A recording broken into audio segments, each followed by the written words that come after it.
evening and welcome to another exciting show. And tonight we've got, I like this, Robert the reviewer at Fockham Head of Film and Light Entertainment. I fell off his seat for that one. That's a classic. I like that one. Had I frozen again, Chris? No, you're perfectly okay. You seem okay. I think we've got a bit of I think Robert's caught John Hamerism, or his computer has, because we've been freezing tonight. But we'll crack on, and can you hear me loud and clear, Robert? Yeah. Sorry about this. I can hear you, Chris. Yeah. I think what it is that it seems that there's places like Yorkshire and northwest London Mill Hill are kind of dull areas for the internet. I think they haven't quite the wire hasn't quite reached there just yet, because Scarborough. Yeah, you're quite right, actually. Yeah, I don't know what's going on here. And seems a bit better though. Professor Moss, she lives round the corner to you, and her internet. Yeah, she's very, very close. Crap, it's awful. Miles doesn't live far away. Hope he's not listening. His internet is pretty ropey as well. So. But is that even when he's in Hendon or when he's in Waltham Cross? Because if it's a consistent fault, the person making the assessment is usually the one at fault. The most consistent part of it, yes. What about me? I don't know. Because possibly, trouble. I used to be with the post office, and I had an internet connection that was like the 1990s. It was so slow. Anyway, we'll crack on. I think it's all sorted itself out now. I think so. I think it sounds okay. We've got a really interesting show tonight, because we've got a report from the Fockham ambassador. Remember, we've got an ambassador. We've not only got a Fockham head of film and light entertainment, we've actually got a Fockham ambassador in Siam, and he's got a report which I'm going to read out a bit later. And we've also got some clips, and I haven't gone through this long film, but just take the clips out. No, I cheated. I saw them on YouTube and downloaded them. So that's fine. Shall we kick off in chat, and then we'll span out from there, shall we? I think I need to make a confession, Chris, to our listenership, or to your listenership rather, in that I've received my first YouTube warning. What? Hey! Yeah. I feel suitably proud, and I know that Ancient Ruby will be very proud of me, and particularly Louise will be very proud of me for having a community strike on me. Community strike? Bullying and harassment, they termed it as. Wow. That's maybe why they're messing around with the bandwidth. It could be because they're messing around with it, because you usually find this, but I can't get over that. I mean, what was it, comments that you made or something, or I don't know. They've got, oh blimey, they've frozen you, I think. Actually, you're frozen, Robert. I can't hear you. I think they pulled the bloody plug out, the bastards. Anyway, let's go over chat. We've got Bob Ollioak. Hello, Bob. Nice to see you again. We've got and he's got on to say hi, Robert, Chris and Robert. Very kind. And Stephen True Seeker. Hello, you lounge lizards. We've got hang on. Robert's come back again. Miraculously, as if by magic, I'm back. Technology hell, I think we're in today. We certainly are. And actually, though you're saying my listenership, it's our listenership, because it's a whole big happy family. So, Well, we are a group. You are a group, but we are our fearless leader and liege lord. So we have to kind of, I mean, somebody has to start the ball rolling. Yeah, I suppose so. But actually, it's people, it's guests like you. Oh dear, hang on. Is he on? Yeah, it's guests like yourself. Although you're a regular now, see, because there's guests and there's regulars, and you're a regular, Robert. So you're. Oh right, okay. See, so you're okay there, and we got really nice lot of people in chat as well. So you know, that's it. But now we Seven got Lights Early Doors. It's great. Very nice, thank you. We got Evening Folks from Ralph. We've got more classical music from the film Excalibur. Yes. Stephen Truthseeker is also got a dammer on. It's Wagner, or Death of Siegfried, if you sort of do it in English. And yes, you got to have a bit of Wagner, you know. It's nice. I've had a strike as well. Ooh. What Stephen has. That's interesting. Strike. But so what do they do? I wonder what that. I was just basically making commentary, but I was making sure to abbreviate things, and I was having I was taking a broad swing at the to hit them through the covers for 4 runs, as it were. A broad swing, a full toss, as it were, to use a cricket metaphor. And they took exception to it. They were talking about a lot of woke nonsense. And I couldn't take it anymore, and I cracked under the pressure, you know. But there you go. What can I say?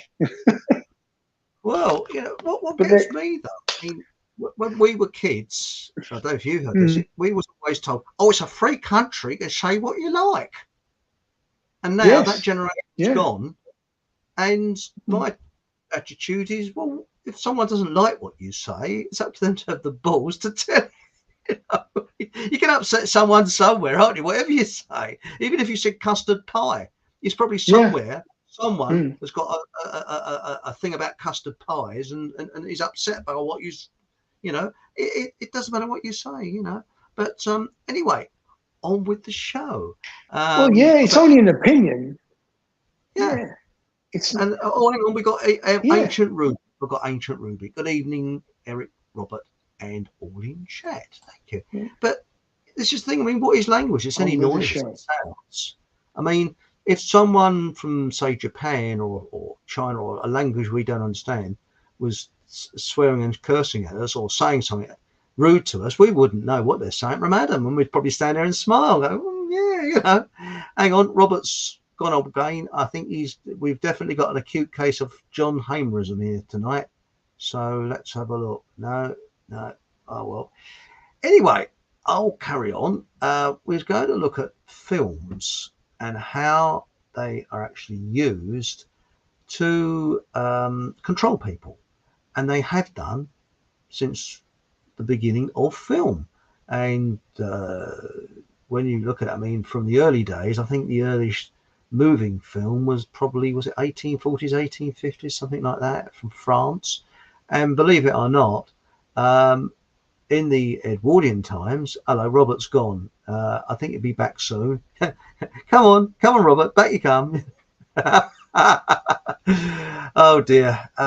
Yes, the internet, my internet, it's pretty good tonight. I don't know quite what's gone on, but I think it's something to do with West London, the connection there. I don't know. But anyway, he's back again. Here we go. Oh dear. That's it. It's all right. We've just been talking about you.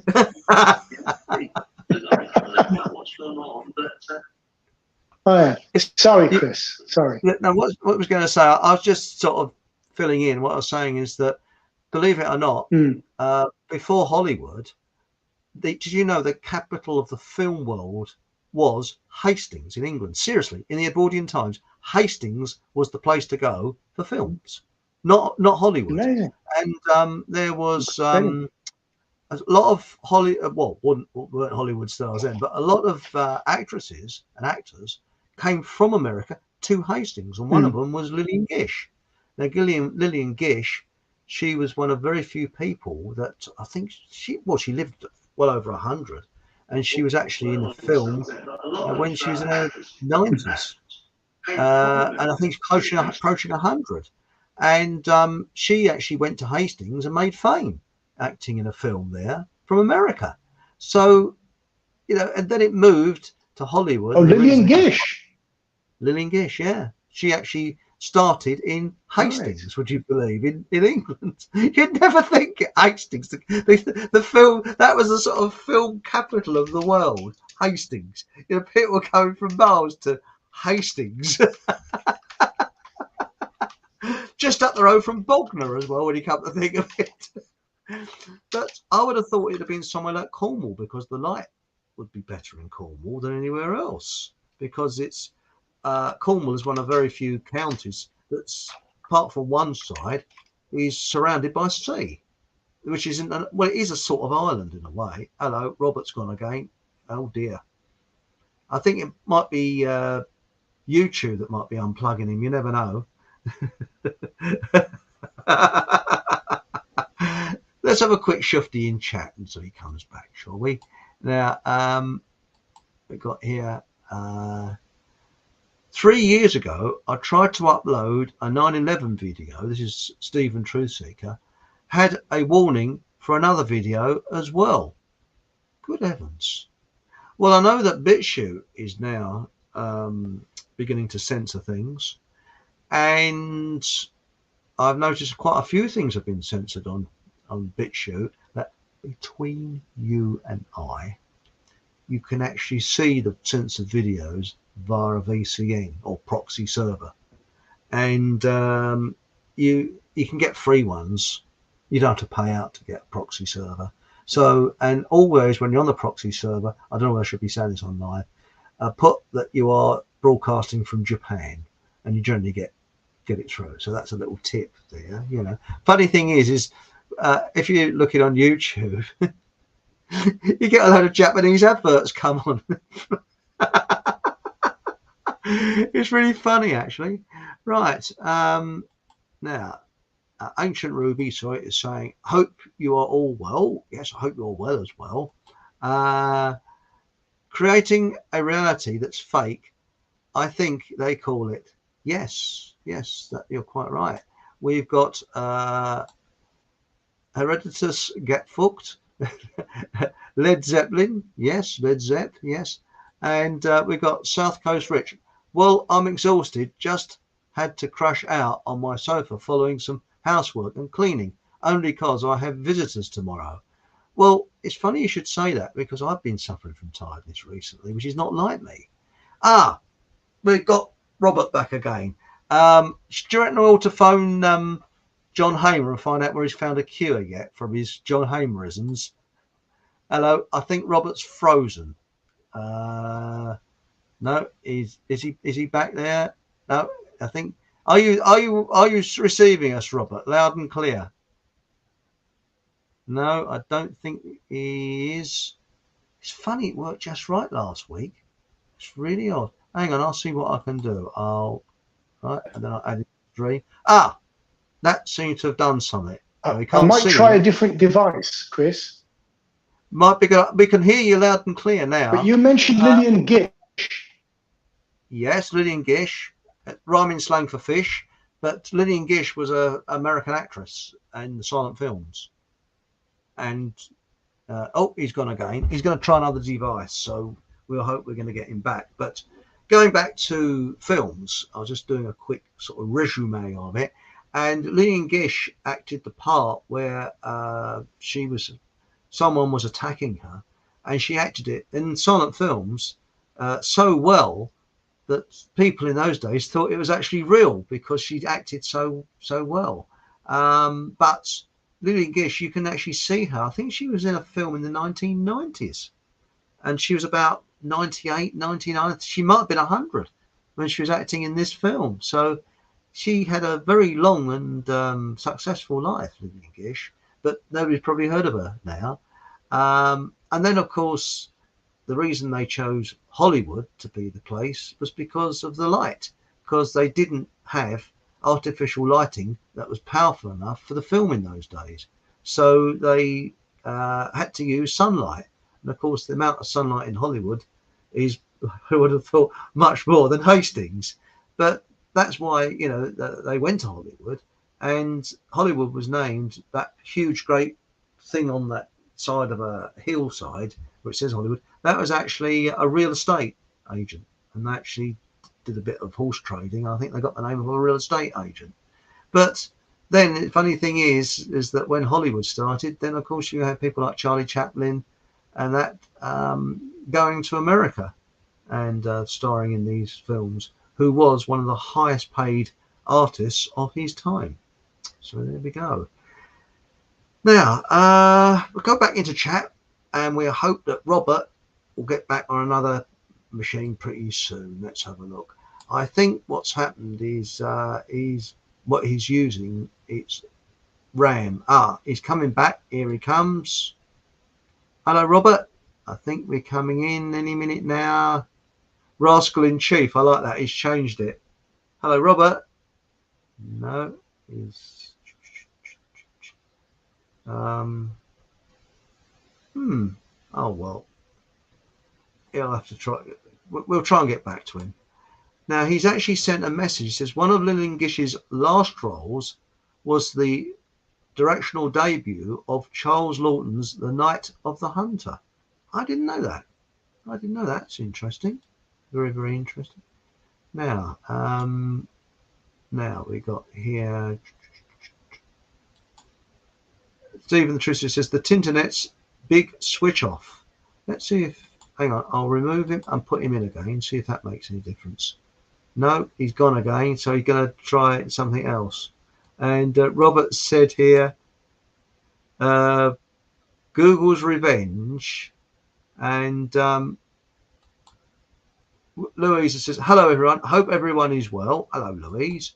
And Ancient Ruby says, where are all the women tonight? I don't know. Perhaps hang on. That could be the reason. You never know. And we got hasn't highlighted your name, Ruby. At last, not at my end. Oh dear. Haven't I? Hang on. Here's Ancient Ruby. Here you are. See. Hope you are well, lovely. Right. Let's add Robert to the screen. No, he's still down in the coal bunker. I think there is. Oh, no. Oh dear. We really, it's really gone tits up tonight, hasn't it? Never mind. Bob Hollyoak has said, which is interesting. I said that about BitChute 12 months ago about the censorship. You're right, Bob. Yeah. Well, they've not. Chap, what's his name now? The bloke who did The Greatest Story Never Told. They knocked him off. That's Dennis Wise. They completely wiped his station off. And there was bloke from Finland that used to speak in England. He's gone as well. There's loads of them that are gone, and there's some of them that are hanging on by their fingernails. This is why I'm thinking of on the Thursday show, which is coming up soon, and to make a note in your diaries. It will be Thursday the 7th, because remember there's going to be an additional Thursday show.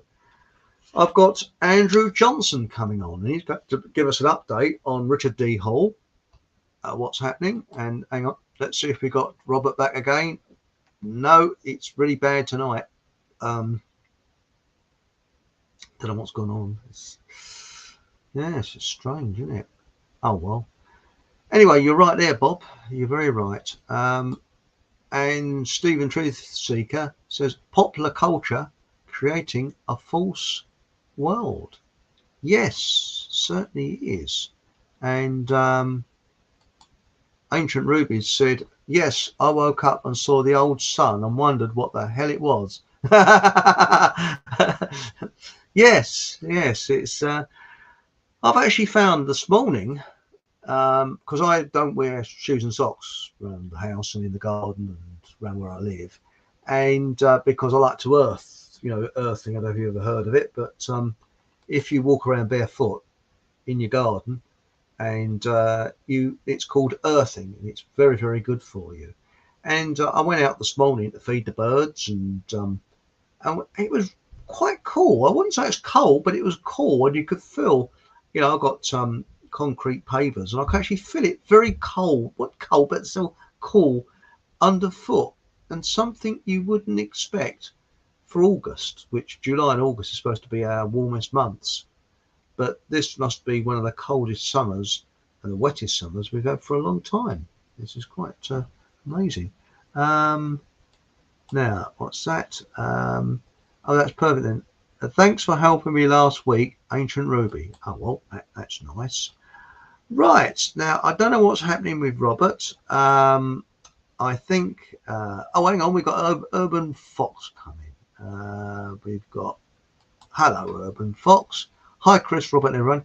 Just replied to your email from a couple of weeks ago, Chris. Sorry for the delay. Oh, that's all right. Now, Robert is coming on, and it says device not connected. Oh, yes. I got your email, I think, about half an hour or so before the show to start. So thank you for replying. I'll read it fully tomorrow, if you don't mind, because I'm a bit too tired when the show finishes.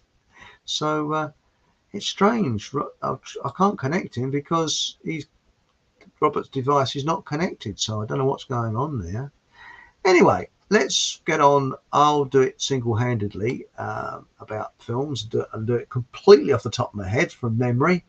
So we're going through about how Hollywood began, and films, when you look, for example, Harold Lloyd, he was one of the first to actually do what they called a full-length, I wouldn't say feature film, but it was about 30 to 40 minutes. And I think the title, again, is off the top of my head, I think it was called Grandma's Boy. And it was a fantastic film. It was made in about 1917, 16, something like that. Again, I've got no notes in front of me. I'm doing it from memory. And it had a good moral to it, because what it was about is somebody that had no guts whatsoever, couldn't stand up to anybody. Hang on a minute. I think we've got Robert coming on. I'll add him to stream. Yes. No. Let's have a look. He's trying to add. There's something gone wrong with his internet connection. Anyway, I'll carry on. And Grandma's Boy, I think that was the name of the film. Anyway, this Harold Lloyd acts the part of someone that's got a chap that lives with his grandmother, and he's bullied terribly, and his grandmother gets very concerned about this, and she gives him this special magic carving, and she said, this gives you courage, and as long as you've got this with you, you will have courage. And she told him the story about his grandfather, who during the American Civil War used it against the Yanks, as they called them, the northern armies, and was very successful, and it saved his life. Anyway, Harold Lloyd uses this, and the bullies cower down to him because he finds he's got strength, and he stands up to almost anything. And eventually, he becomes a man that people, crumbs, he's a real fella here. And his grandmother, at the end of the film, said, I'm sorry, I lied to you, because this thing that I've given you is off the top of my umbrella. It's got no magic qualities whatsoever, but you thought they did. And that is the thing. And it had an incredible moral to it. And there's a lot of films like that in the 1920s that were silent, that were sometimes serious, but had a lot of moral to them. And then what happened is the film industry, there was a big film industry in pornography in Berlin before 1933. And hang on a minute, I think we might have Robert back. Let's have a look. No, he's still down the coal mine, I think. Here he goes. So we wait until he can get back. Anyway, what happened is, if you see the film Cabaret, that is a Hollywood version of Berlin in the early 30s. But Berlin was a cesspit, a complete and utter cesspit. And prostitution, anything went on there until it was cleaned up. And I won't go into the politics of it, but that will be for another show. But it was cleaned up in 1933-34 by a chap called Goebbels. He went in and cleaned it up, and he had to be ruthless.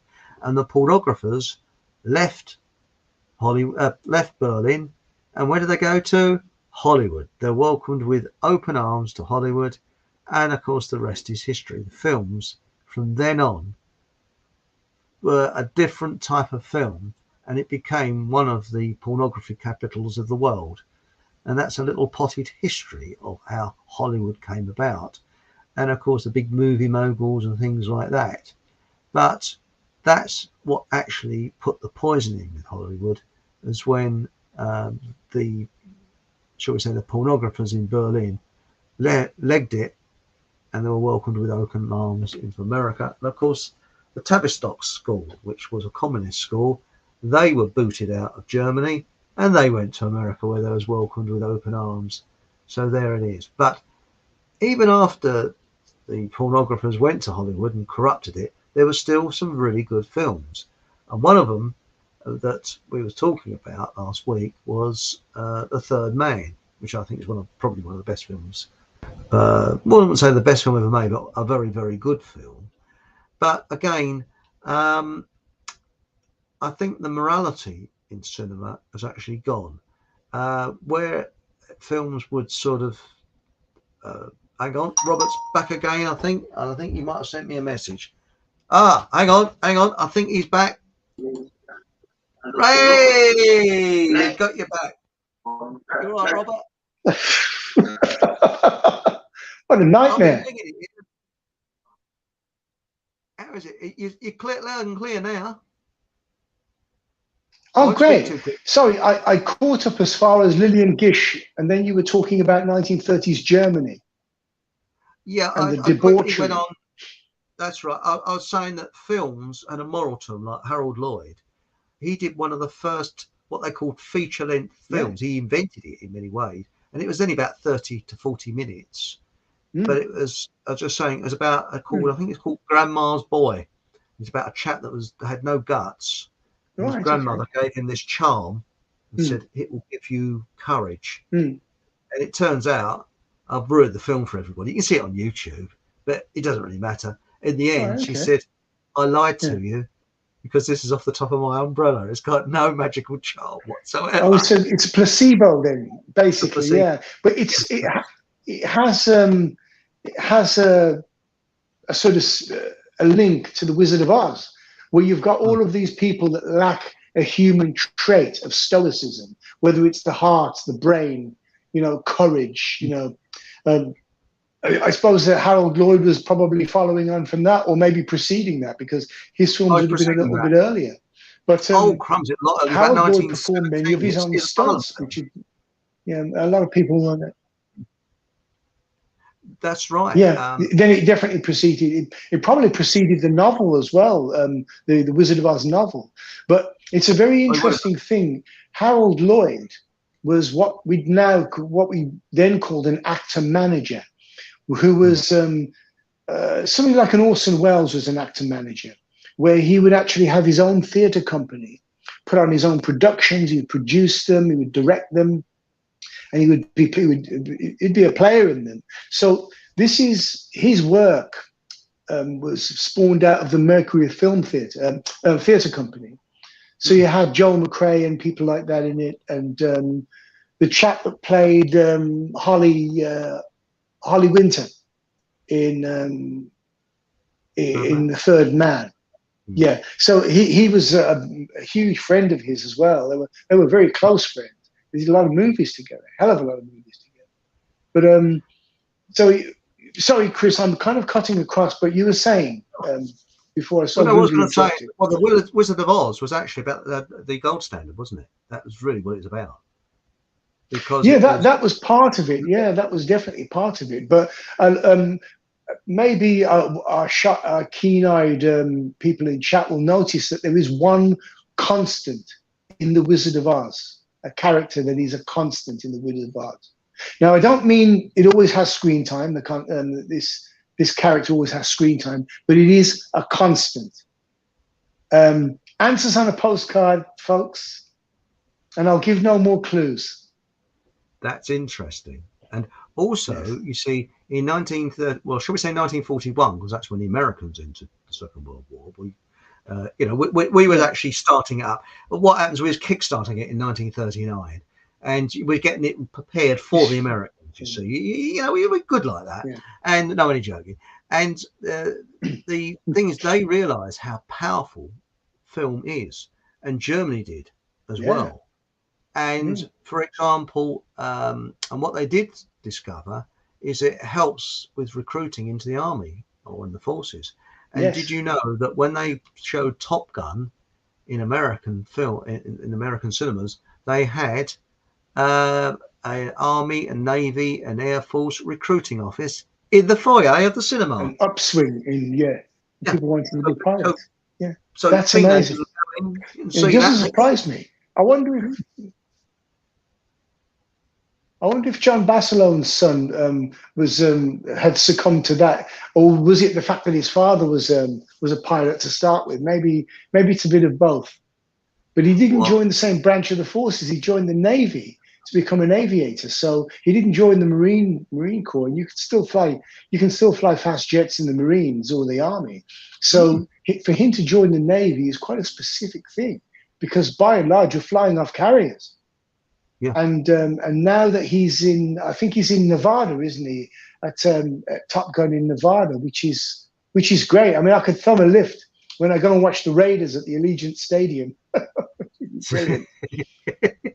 Well, the funny thing is that when you look at a lot of American films, they're actually financed by the American forces, and they were during World War II, because they realised propaganda is so very, very powerful. It's incredibly powerful.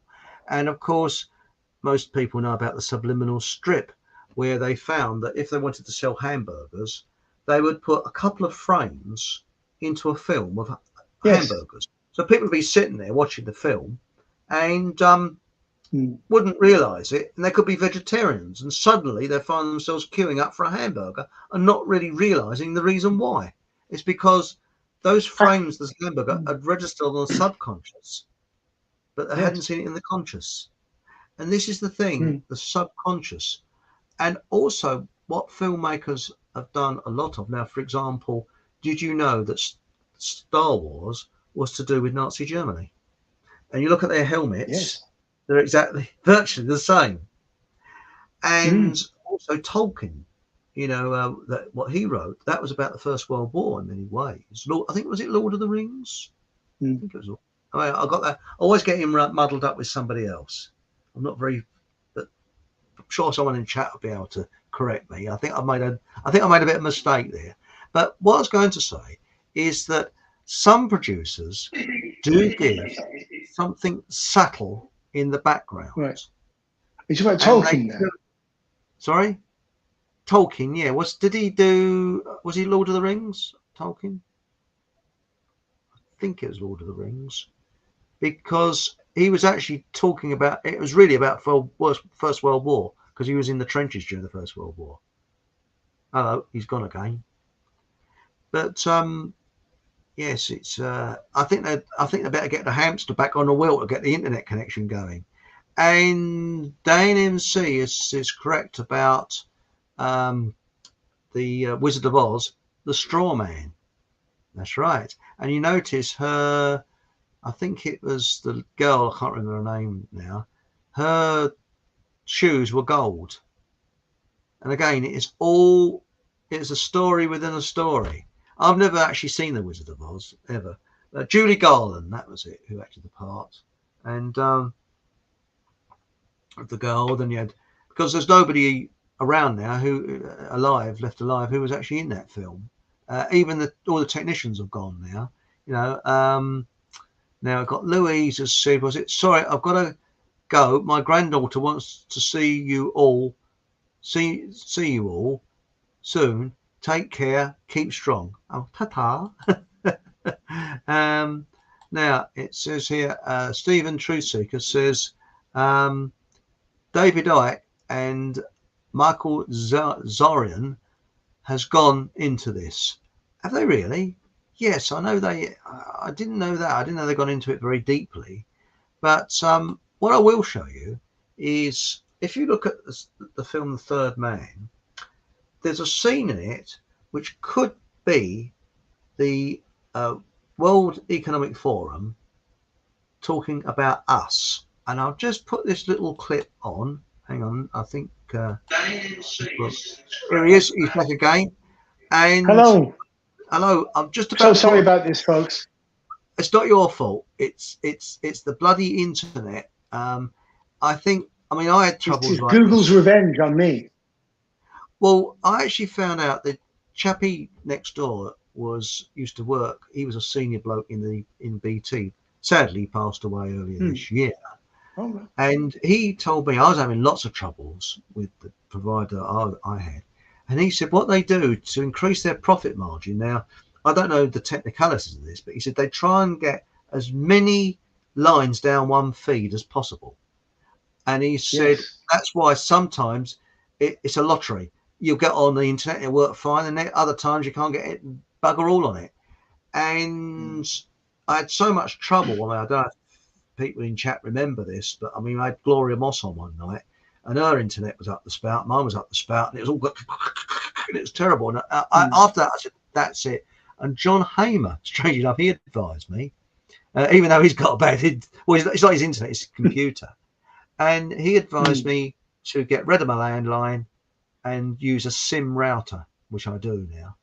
And the good thing about a SIM router, if you move, you can take it with you. It doesn't matter where you are. I could actually sit in the middle of a field, probably had the electricity and use it. So, I mean, when I broadcast from Miles Miles who's in the health food shop, I might take my SIM router along there, plug it in. Mind you, I think he's got an internet connection there. So, because I think they are reasonably civilized in. No, hang on. Waltham Abbey? No. Right, I was going to show a scene from The Third Man, and this could be the World Economic Forum, talking about us. And Orson Welles acts the part of a psychopath in this, and he did his research. And I have to admit, even though I didn't like Orson Welles as a character, he did a bloody good job of acting. So here's the scene, and just imagine Orson Welles as the World Economic Forum. Here it comes. Have you ever seen any of your victims? You know, I never feel comfortable on these sort of things. Victims? Don't be melodramatic. Look down there. Would you really feel any pity if one of those dots stopped moving forever? If I offered you 20,000 pounds for every dot that stopped, would you really, old man, tell me to keep my money? Or would you calculate how many dots you could afford to spend? Free of income tax, old man. Free of income tax. The only way you can save money nowadays. A lot of good your money will do you in jail. That jail's in another zone. There's no proof against me. Besides you.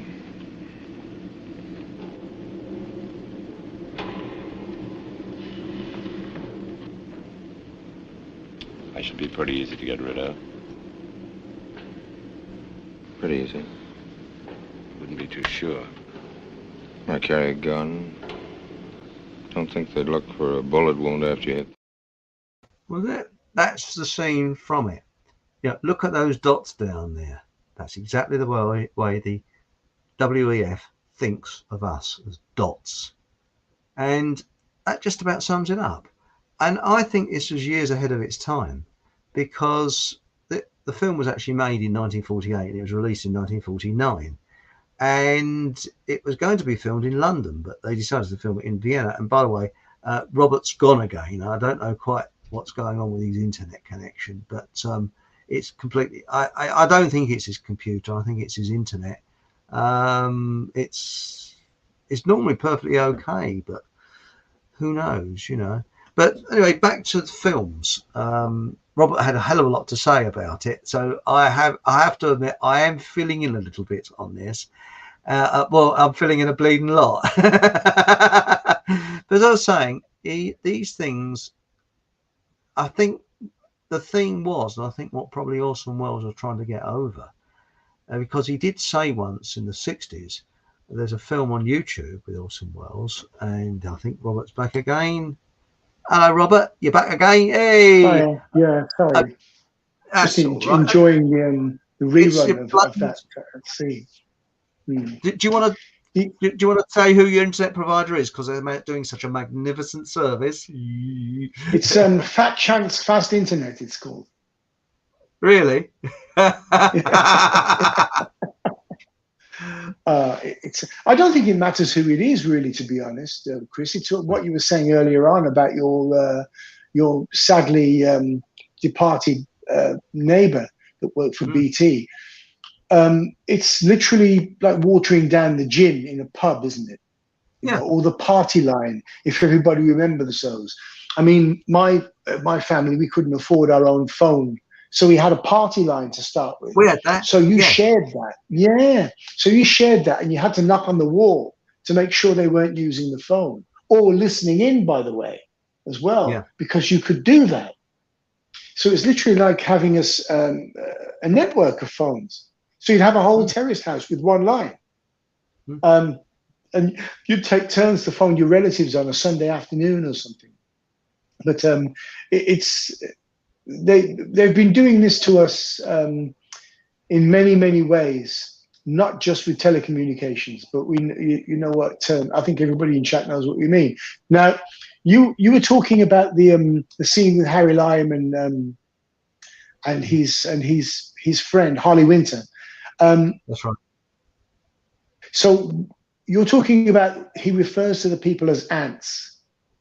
That's right. No, dots. He said, well, I won't show it again, but it's, you know, when they're in the Ferris wheel and they're going round. Yes, I remember it very well, yeah. Would it really matter if, you know, those they're dots, aren't they? You know, I think I think he might refer to them as ants. I can't remember, but that is how the World Economic Forum looks on us. We're just dots. Yes, and it also ties into the quote that's attributed to Stalin, that one death is a tragedy, a million is just a statistic. Correct. Yeah. And this is the way they think. They think big.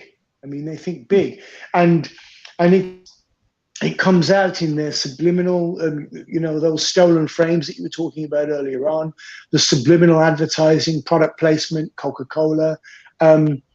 It's funny that in the 30s and 40s, everybody seemed to smoke because Edward Bernays wanted it that way. All of the tobacco companies, you know, all of the big tobacco companies, I can't remember. Especially women as well. Absolutely, because that's another customer base.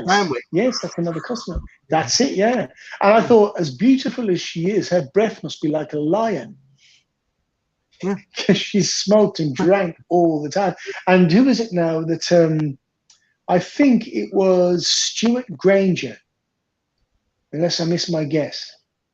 It was Stuart Granger. He was saying that he had his first love scene in a film with a beautiful actress, and he's always wanted to kind of get her into the clinches.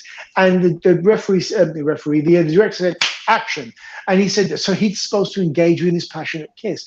And her breath was like a monkey's backside, apparently. Now, he was, and they had to keep cutting. And he gave her mints and she'd eaten garlic in Chile, and she'd had some tequila before she came on. A lot of actresses used to actually eat garlic, and actors as well, before the scene.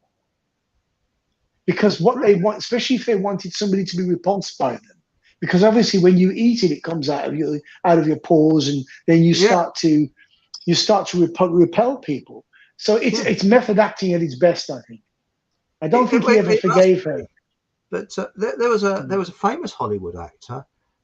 Who was that chap? Was it Frankly, My Dear, I Don't Give a Damn? Clark Gable. Clark Gable. Yeah. He had horrendous breath.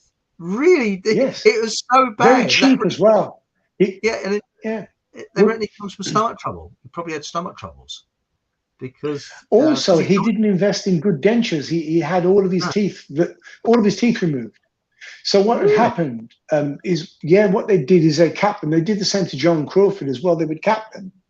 So he, instead of investing a lot of money in his oral hygiene, he would do nothing, and he would go out partying and whatever else. There's also a very interesting aspect of the darker side of Hollywood, and if nobody's read it, there's a book called Hollywood Babylon, Hollywood Babylon is probably only about its 5th or 6th edition now, maybe even more. And it gives the underbelly of things like the Wallace Beery incident, where Wallace Beery was said to have murdered somebody outside a restaurant on Hollywood Boulevard or Hollywood and Vine. This guy, they got into a fight and he broke his skull, and Wallace Beery was kicking him and they had to be dragged away. And the studio hushed it up. They gave $50 to both patrol officers, threw the fellow in the back of the ambulance, and he was dead by the time he got there. And the gossip columnists were milling around, and apparently Wallace Beery was in Palm Springs because he had to get up early for a game of golf, according to them. But, you know, it's a little bit like the Viper Room with River Phoenix, where he died afterwards after ingesting something. A lot of people said it was a hit. A lot of people said it was a Hollywood hit, where they give them the sort of they put something in their drink, or they put something, they put a vapor under their nose when they breathe it in. Do you remember the North Korean premier's brother or cousin that got bumped off by those 2 women in the airport, where they sprayed something in his face and he just died? Yeah. And there's also our friends, the chosen people, the screws, as we call them here. When they bumped off those 2 chaps in Dubai. Do you remember the hotel footage with these guys with their tennis rackets and white shorts, and literally they come to play some tennis, and they got into this chap's room, and he was found dead the next day or 2. But going back to I'm getting a little bit sidetracked here, but going back to the hidden messages in movies, it's an interesting aspect of. You mentioned the security services having a big tie-up in writing scripts and whatever else. It was possibly a little known fact that the CIA owned the rights to the book 1984. Do they? I didn't know that. Yes. Another nugget gleaned from the chaps in the Sheep Farm. Dominic Waterston's impeccable research. But it's incredible, and it figures when you think about it. It's the Manchurian Candidate, Robert Ludlum. He worked for Robert Ludlum that did the Bourne books, Bourne Identity, Bourne Supremacy. He worked for the security services, so he knew whereof he spoke. Just the same as George Orwell working for the Ministry of Information, in inverted commas, which was the BBC. He also worked for the security services as well. So it's not a surprise when and it's funny how these things come in waves. We get, there's a lot of films about bank robberies in the early 70s. Do you remember that, late 60s? Yes. And you had that excellent film with Stanley Baker called Robbery. Then there was another one with Ian McShane and Richard Burton. Richard Burton was a gay gangster. And that was a swipe at one of the Cray brothers, who was homosexual. That's it. And there was another one, wasn't there? And Ian McShane, sorry, beg your pardon? There was another one called Loophole, which is completely old rubbish, where they went down a bank vault and robbed the bank. But you're right. Ian McShane was in that film. Sorry, Ian McShane was in it. And he was desperately trying to get away from the Richard Burton character. I won't ruin it for anybody. I think it's called The Villain or Villain. I think it is called Villain. Now, it's brilliant. Now, that was that came when the wage slips started to disappear, because they wanted to get rid of cash, people being paid in cash. So they planted this seed of fear that you'd get, and you have great films like Charlie Varick with Walter Matthau. Great film if you've never seen it before. It's sometimes known under the title. Pardon? Charlie Varick was that? Charlie Varick. I'll send you a link. Yes, I've seen that. It's great film. Oh, fantastic. Oh, great film. Now, all of these came in the 70s when they were starting to want to get rid of cash with payment or paying people by cash.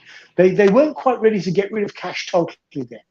So then what they did is they started placing these seeds of fear. There was the film that was based on the Great Train Robbery with Stanley Baker. And then there was Villain. And then you had, before that, you had the film The Criminal as well, with Stanley Baker and Sam Wanamaker. And it's an excellent film. I love that. And the theme music is by Johnny Dankworth and his big band. Really? And Cleo Lane sings the theme song to it. All my sadness, all my joy came from a thieving boy. Great film. Nigel Green is in it, who plays the sergeant major or the color sergeant in Zulu. He was in it. He plays one of the villains in it. Great film. Absolutely great film. But getting back to my point, these were all drivers in a narrative that money in of itself is dangerous. We want to stop paying you in cash. It's simpler for you. Get a bank account. Stop being paid in cash. We won't have to have the payroll people knocked on their head and dragged down a dark alley and robbed. So it all came about then. And I've never lived in America. I'm not American. I've got friends, relatives and friends that are American. But I would wager that it's around about the same time that they started seeding the idea that people should not be paid in cash anymore. And it was very subtle. Very subtle. It was a bit like mugging. Now, mugging was unheard of in this country at once upon a time. And it started off in American films, always being mugged. Yes. And then you see these muggers all coming up, and and really, I've noticed films have angered people as well. I mean, when you look at that film, what was that one about? It was based on a true story. And it's a chap that went out shooting muggers. And I can't think what it's called now. Death Wish. Death Wish. Death Wish. Now, there was a whole slew of them. Great films, by the way. Michael Winner. Yeah, Michael Winner. Yeah. It's a good film, but the thing is, you felt angry during that film. It stirred negative emotions up. It made people... And it also being copycats in New York. Yes. There were chaps going around shooting people. That's right. Well, look what happened with that film, Clockwork Orange. Yes. Now, that was actually banned by the director, and the director was Stanley Kubrick, because there was a copycat murder from that film, and he said, I'm not having my film going out and people murdering people because of my film, and he banned it. Yeah. Now, that is very rare that you get. I think it's about the only time a director has banned his own film. And he said also book sales went up as well. When they banned the film, the book sales went up. Now, and trips to France did as well, because he was in France. Yes, but the cynic in me would say that is a perfect way of snatching publicity. Yeah, because it's kind of like a posh jewelry shop in the West End of London. The doors are all locked, and they've got a big galoot standing there with a neck about the size of the size of an elephant's trunk, the thickness of that, with no neck and no, just a television set with ears. Big bloke standing there growling at people as they come in. If you're the wrong sort of clientele, so you create a mystique then by that, and it's a really subtle way of marketing, very subtle way of marketing. It's clever. Did you ever see the film Femrock? Now, Femrock, I saw this when I was at college, is a French film, and it was made in it was old when I saw it in college. It was about, I think it's about mid-70s. And it's about a bloke who basically turns into a cannibal. And he eats gendarmes. And there's no dialogue in it. It's just grunts in the film. Right. And it was actually shown on Channel 4 years ago in the early hours, about 2 or 3 o'clock in the morning. And Mary Whitehouse almost fell off her seat with shock. They're showing it on Channel 4. But when I saw what was the name of the film? Femrock. Femrock. I'm not quite sure. Femrock. And it starts off with this chap. I mean, this is scenes. It was made in the 60s. It was. I think it was late 60s, early 70s. It was made. And there's this secretary. He goes in. He's had a problem at work or something. He walks in. Again, there's no dialogue. It can be shown in any country. And there's a secretary sitting there. She goes, and points for the chap to sit down. And he sort of grunts. Yeah. And suddenly he starts to sort of act like a caveman. And the next thing you see him getting underneath the secretary's table, and she's sitting there typing away, and suddenly she goes, "Oh!" And you just got to use your imagination what's going on. And it's like that all the way through. You use your imagination. But then he decides that he turns into a cannibal, and he decides to eat gendarmes. And it's quite humorous in parts. You see the gendarme looking in the mirror before he goes out, brushing his hat. Really sort of, I'm good. And he walks out, just like Inspector Clouseau, and suddenly you hear, boom, and you just see 2 legs being dragged under a car. But it was phenomenal. A weird film. What it's about, I don't know, but what it was showing, it's a scene where there's 2 blokes on bikes that go to work every morning, and they meet up and they go down the road every morning. And one bloke decides not to go to work one morning, and the fella on a bike turns round, just goes sideways, because the fella's always there. And it had this kind of message in it that we're like machines. We've been turned, we've been dehumanized. It's also expendable as well. Yeah, I'm not sure if you can see Femrock on YouTube. You might be able to. I don't know. Maybe able to find it. There was a spoof film made in the 70s called Eating Raoul. It was called, and I remember I was at the National Gallery. Not bragging anybody. I was at the National Gallery, and I saw the actress that was in it. Amazing. Really? Eating Raoul, it was a real kind of sort of very Andy Warhol-esque, sort of sloppy kind of docudrama / comedy. It's looks like a Gonzo movie, if anybody's ever seen one of those. Yeah. It's that sort of a little bit like a Gonzo type of movie, with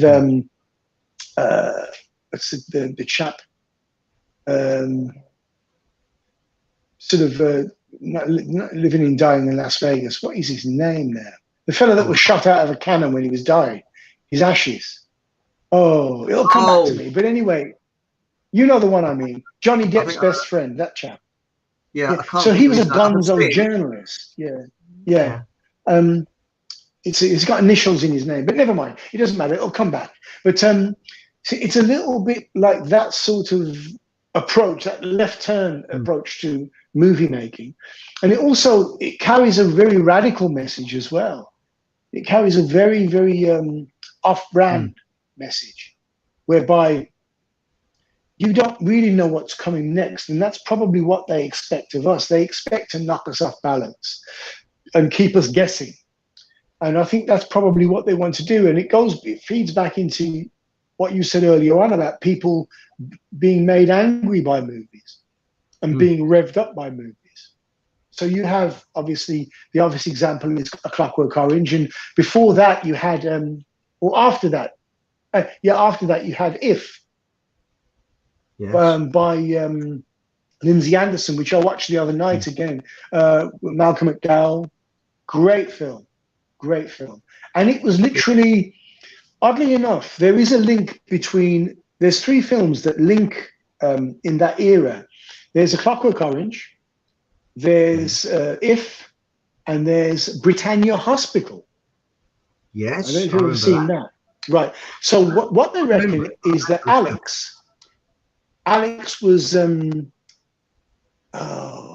what was the character's name? Malcolm McDowell's character's name in If. Anyway, I think it was Lomax or something. This is what would happen when this chap came out of public school that wasn't reprogrammed properly. He'd turn into a violent thug, which then became Alex in A Clockwork Orange. He then gets experimented upon and rehabilitated in Britannia Hospital. And Malcolm McDowell is the common thread in all 3 films because he's in all of them. Interesting, isn't it? Also, Malcolm McDowell was actually in Planet of the Apes. And there's a very interesting thing that happened in Planet of the Apes. Are you sure you're not thinking about Roddy McDowell? Sorry, I made a mistake. No, you're correct. It's Roddy McDowell. I'm terribly sorry. He would have been great in Planet of the Apes, by the way. He would have been a tremendous actor. He's a great actor. some psychiatrists or psychologists that couldn't quite understand, and it's baffled them, that they had all the extras, and they had some dressed as gorillas, some dressed as chimpanzees, and then there were the humans. And when they had a lunch break, all the gorillas sat together, all the chimps sat together, and all the humans sat together. And Charlton Heston remarked on it. He said, "This is weird. This is creepy." Yeah. all the gorillas all having a lunch break together, and there's a chimps the other side. You know, they're actors. They're extras. Mass formation again. Mass formation. Isn't that weird? Maybe it is that, and maybe each of those groups had a leader. Yeah. Each of those groups would have had a leader that set the tone for lunch and would say, well, listen, we're all going to sit here. And then he would start, or he or she, or whatever the character would be, started talking to the other people that were dressed in the same costume. So they'd be the same species, if you like, either orangutan or a chimp or gorilla or human. So they would maybe it was that. Maybe it's something by the director as well. Because directors like to mess with people quite a bit. Yeah. Because you think about it, that very took a long time to get into makeup and that. I mean, but it's isn't it weird that you know they would sort of. But I think that also when you look at the propaganda, like for example, loads and loads of alien films and aliens taking over the Earth and things like that. And when you look at the war films after World War II, it was all hatred of Germans. That's all they had: hatred, hatred. You know, and you notice in the films of the 1950s, they never said the word the Nazis. It was the Germans. It only came about after 1917, the Nazis. Before that, it was the Germans. And in the First World War, it was the Hun, because of the Austro-Hungarian Empire. But you see, the thing is that it's they found that it is incredibly powerful, as I've said, with this subliminal strip. And I think they're doing subliminal strips today because I saw a video. Somebody said, Lady Gaga, and what happens? The scene you will have no longer than about 2 seconds. Dunk, dunk, dunk, dunk, dunk, dunk, dunk. So your subconscious can see things that your conscious can't see. It's very clever. Yeah. With this, Yeah, and what it does is it defeats the flicker rate as well, doesn't it? As well, the flicker rate that we have on our screens. That's right. Perhaps it does that. Perhaps it supersedes that, or takes it, accelerates it, maybe. But there's do you remember those the flick books that you could buy? Yes. So let's say if you had a great goal, and it was literally a sequence of photographs, and you flick through them, and it was almost like a moving image. Yeah. So maybe they were doing it that. Maybe they were doing that, but in a way more sophisticated view. I mean, I was listening to a content creator called Better Bachelor. His channel's called Better Bachelor, and he discusses kind of men's issues, but he discusses a lot of economic things as well and socioeconomic things. And he was saying that Netflix are making massive amounts of redundancies now. And I don't know if you're aware, Chris, there's a writer's strike in Hollywood now. I didn't know that. Because I know that AI there's a writer's strike. Actors. That's it. So what they're threatening to do is they're advertising $160,000 a year for an AI unit head, let's say, for instance. And what they will do is they will recruit other young people that trained in AI and understand it very well, and literally take over. So I think we'll have, not that we don't have now, but we'll have a space, maybe 10 years or so, of really synthetic looking films and odd looking films until the AI settles in. Because what they'll do, if they're smart, is they'll actually have writers planted within the AI unit. So the AI, if it's a learning computer, it will start learning from exactly what they do, all those human traits. So if you want to write something in the flavor of a Noel Coward, or somebody like that, or a Dalton Trumbo, or somebody in that ilk, or a Sean Penn, because he writes movies as well, that sort of thing. If you wanted to have that, they will learn from that. Because these AI bots will be actually taking tiny little peaks and troughs out of the human experience, if you like, the lived experience. And they reduce that lived experience to ones and zeros, to binary codes. In really, that's a really primitive way of describing it. But I think the writers are under threat. I mean, these guys some of them earn up to $5 million a year, depending on how many scripts they can crank out. Now, these chaps that are in the University of Iowa and other really great script writing and screenwriting and theatrical programs, New York, NYU, and RADA, Central Speech and Drama. All of those people that take writing courses, are where are they going to go? I mean, it's happening with music now. So what you'd have is you'd have things to put music in a grid, so that musicians that couldn't quite play in time together, even though if they played in a common time, they'd actually have them all on a grid. Pro Tools, they call it. And then you'd have the thing that alters pitch in the voice. Yeah. I'm trying to remember what that's called. Pro Tools and... I don't know. It'll come back. But yeah, so you'd have those two aspects. And then when you get that sort of, those pitch bends, especially in rap music and dance music now, that you get. I mean, it's a god-awful sounding thing. It sounds like a gazelle being strangled by a bicycle chain. That's exactly what it sounds like. But it's just awful. But what they're trying to do, Chris, in my mind, maybe many other people in chat as well, is they're trying to get us used to being dehumanized. Yes. Taking the organic thing. And I said something I remember saying a couple of programs back to Ancient Ruby. She asked me, what is your plan? I said, well, broadly, we've got to remember that we're human. We all breathe in air. We breathe out carbon dioxide. We eat. We're omnivores or carnivores or herbivores, but we all consume, we all drop waste in the same way. And we've got to remember that. And we can't let the messages in movies, the messages in mainstream media divide us in any way, shape or form. We can't get to be the sort of, they call it whataboutery. What about that guy? What about that chap? Or what about that girl? We can't. We can't do that. We can't engage in whataboutery. We can't say, well, that my next door neighbor's weird because he listens to music I don't like or don't understand.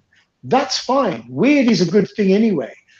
Unusual is a good thing because everybody has that little X factor, that little strand of DNA that makes them into who they are. And instead of us allowing them to divide us through films or through other subliminal messaging or overt messaging. For instance, they're banging the drum for the climate change things, and it's coming into movies now. It's coming into movies now. Right on. I'll tell you something else that they seem to want to do. Now, everybody's different. You and I are different to a Welshman or a Scotsman. We're not Belgium. I would hope we're not German. Yes. We are unique. We're one-offs, and what they try to do is this is what this kind of communism is doing. Oh, you're part of that community. You're this. You're that. You're this. You're this. You're that. I mean, trolls often say, "I'm a what is it now? Oh, I'm an extreme right, racist." Homophobic, you name it. It's the list. I just laugh.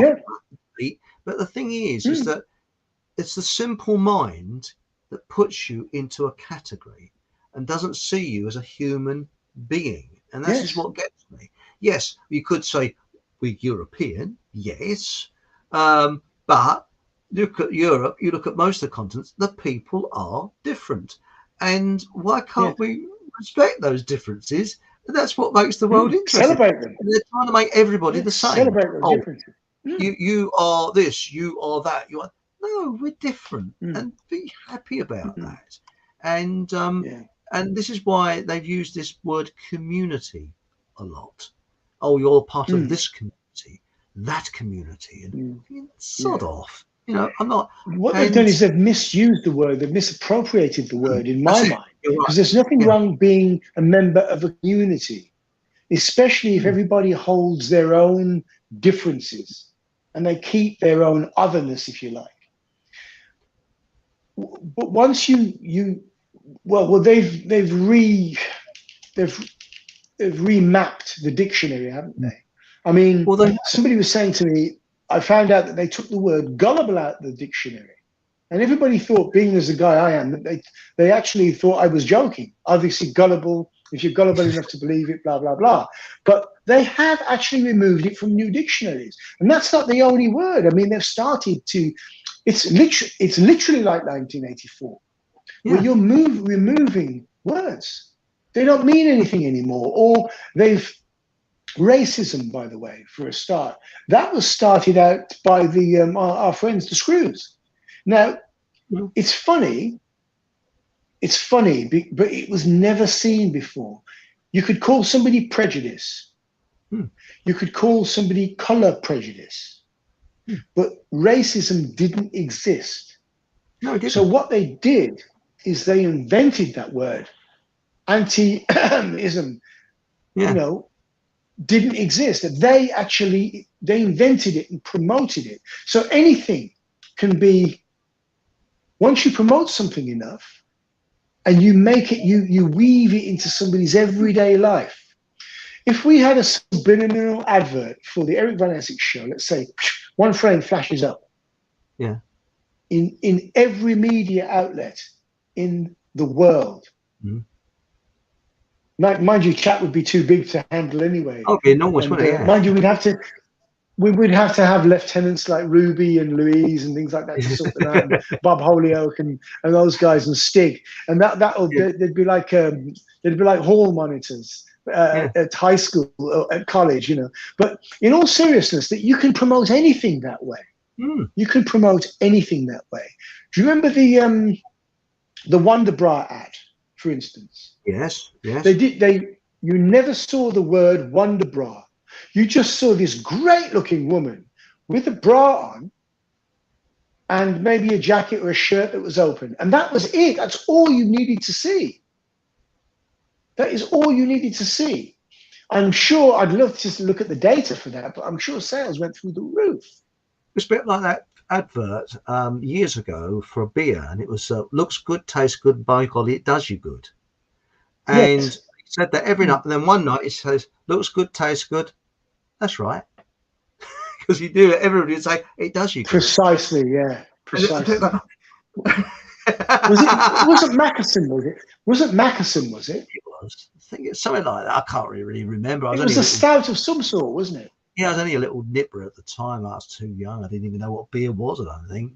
But the thing that gets me is that they create a prejudice. Supposing there was a taboo where we're not allowed to say anything derogatory about, I don't know, people from the Isle of Dogs, all right? So, you know, the people from the Isle of Dogs, we mustn't say anything derogatory about the Isle of Dogs. So if someone came on here now from the Isle of Dogs, you'd be very careful to say, oh, it's a very nice place. I've known lots of nice people from the Isle of Dogs. No, I don't know anybody from the Isle of Dogs, actually. Never really met anybody from there. But, you know, that's the thing. And what they're doing, they're subconsciously, I mean, it's like David Curtin, you know, David Curtin of the Heritage Party. Yes, yeah. Is it Reform Reclaim Party? That's it. And he said, you know, it's never been, what is prejudice? I mean, you're always going to get the bozo that dislikes people because of the country they come from or their race. You won't eradicate that. You'll always find them, but they're a minority. They're ignorant, basically. It comes from ignorance. But you think about it. Absolutely. Almost, about 80 years ago, it was compulsory to dislike Germans. And to kill Germans, well, blimey, you know, you'd be given a free rifle if you want to go and kill Germans. And when you look at those films of those days, and there was an incredible documentary that I saw, and I've never been able to find it. And I saw this when I was quite young. It was on, when was it now? I think it was when I was skiving off of work one day. No, I was skiving off of school, actually, and it was a documentary. And after World War II, the British bomb disposal squads met with the German bomb disposal squads, because around the cities of Germany, I think it's Hamburg, there's loads and loads of unexploded bombs. And this film, I was only about 15, 14 when I saw this documentary, and it chokes me up now. That's how powerful it was. And the German bomb disposal units, blokes with glasses that are like beer bottles. Yes. You know, harmless academic types, really nice people, you know, old boys, just pleasant blokes. And there was a couple there, they could speak English, that were really pleasant. And at the end of the film, it said they're nearly all dead. They've all been blown up by their bombs. Jesus. You know, and they took huge risks to take the detonators out and all that. And they filmed it when they, you know, took the detonator out very carefully and all that. And the thing is, they didn't do a commentary. They did it sort of quietly, because a lot of these bombs were DAs, which were delayed actions. So if they started and they got killed, and they were old as well. Yeah. Yes. Old and very fragile. Well, do you remember round about the time of the IRA bombings and things like that, we had the TV series that was based in the Second World War, based on Danger UXB. Do you remember that with Anthony Andrews? That, yes. It was mainly conscientious objectors that did that job. Did you know that? If you were a conscientious objector, you could volunteer to be in bomb disposal. And that would figure, actually. Yeah. And they were stretcher bearers as well, weren't they? The contras. That's right. That's right. They refused to take up arms. But there's a story that my father told me in Malta, which was one of the heaviest bombed areas of the world. I think it still is. Yeah. Bombs dropped from Malta anywhere else. And there was a bomb that dropped near a school, but it didn't go off. And if it had gone off, it had killed the children in the school. Right. And when they took the sort of cone out and that, where the detonator should have been, there was a little note. They took the note out, and the note said, "This is the best I can do, a Czechoslovakian girl." She didn't put the detonator in. Isn't that amazing story? Wow. That's true. Fantastic.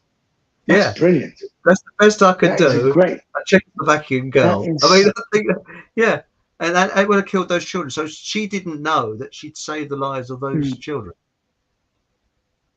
You could write a screenplay about that, you know? Yeah. Could be. These unusual things that happen in war. Yeah. You know? Yeah. These things. But you see, the thing is that they are definitely winding us up with this environmental thing. I noticed I went to a supermarket one day, and I walked past all the children's toy section, and what they got? What they call it, where you separate for children. It's a waste area where ecology type thing. Recycling. That's it. Recycling truck, and all the toys are to do with recycling. So it's to get it into their minds all the time, and it really does grate me. But I think showing another scene from The Third Man, if you don't mind, this again. What happened is Orson Welles didn't like the script, so he wrote. It's a very short piece. This script himself, and I think this sums up the mindset of those who rule us. And here it is. When we do meet, old man, it's you I want to see, not the police. Remember that, won't you? Don't be so gloomy. After all, it's not that awful. Well, what the fella said. In Italy, for 30 years under the Borgias, they had warfare, terror, murder, and bloodshed, but they produced Michelangelo, Leonardo da Vinci, and the Renaissance. In Switzerland, they had brotherly love. They had 500 years of democracy and peace, and what did that produce? The cuckoo clock. So long, Holly.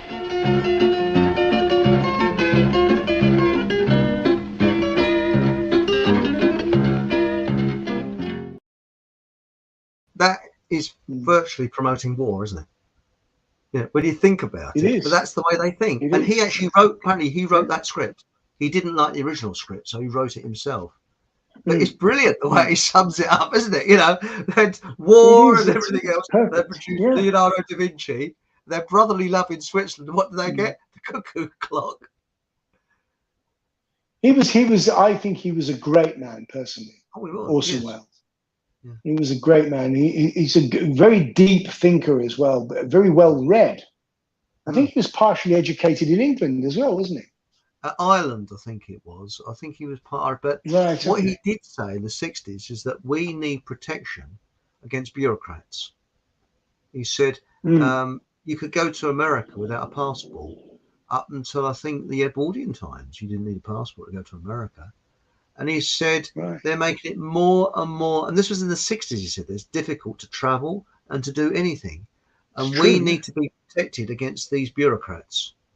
Because I think he was a little bit, I think he actually did work for the elite. And I think he had an insight into it, a bit like the chap who wrote 1984.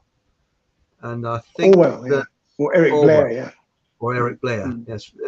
And I think he knew roughly what they were up to. Oh yeah. And the other chap, he knew where he spoke. Absolutely, yeah. And also the other chap, I think, who knew what was really going on was the chap who was, I think he was in The Saint, and he wrote The Prisoner, Patrick McGoohan. Well, Patrick McGoohan. Oh, he knew what was going on. I have a name, not a number. Yeah, I love The Prisoner. I love The Prisoner. I never understood it when I was a kid. Oh yeah, I've got it. I've got them all loaded onto my hard drive. I managed to nick them from the internet. I will not be boxed, indexed, labeled, or quantified. I am not. Hang on, I've actually got it.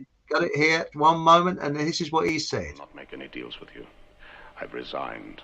I will not be pushed, filed, stamped, indexed, briefed, debriefed, or numbered. My life is my own. Great.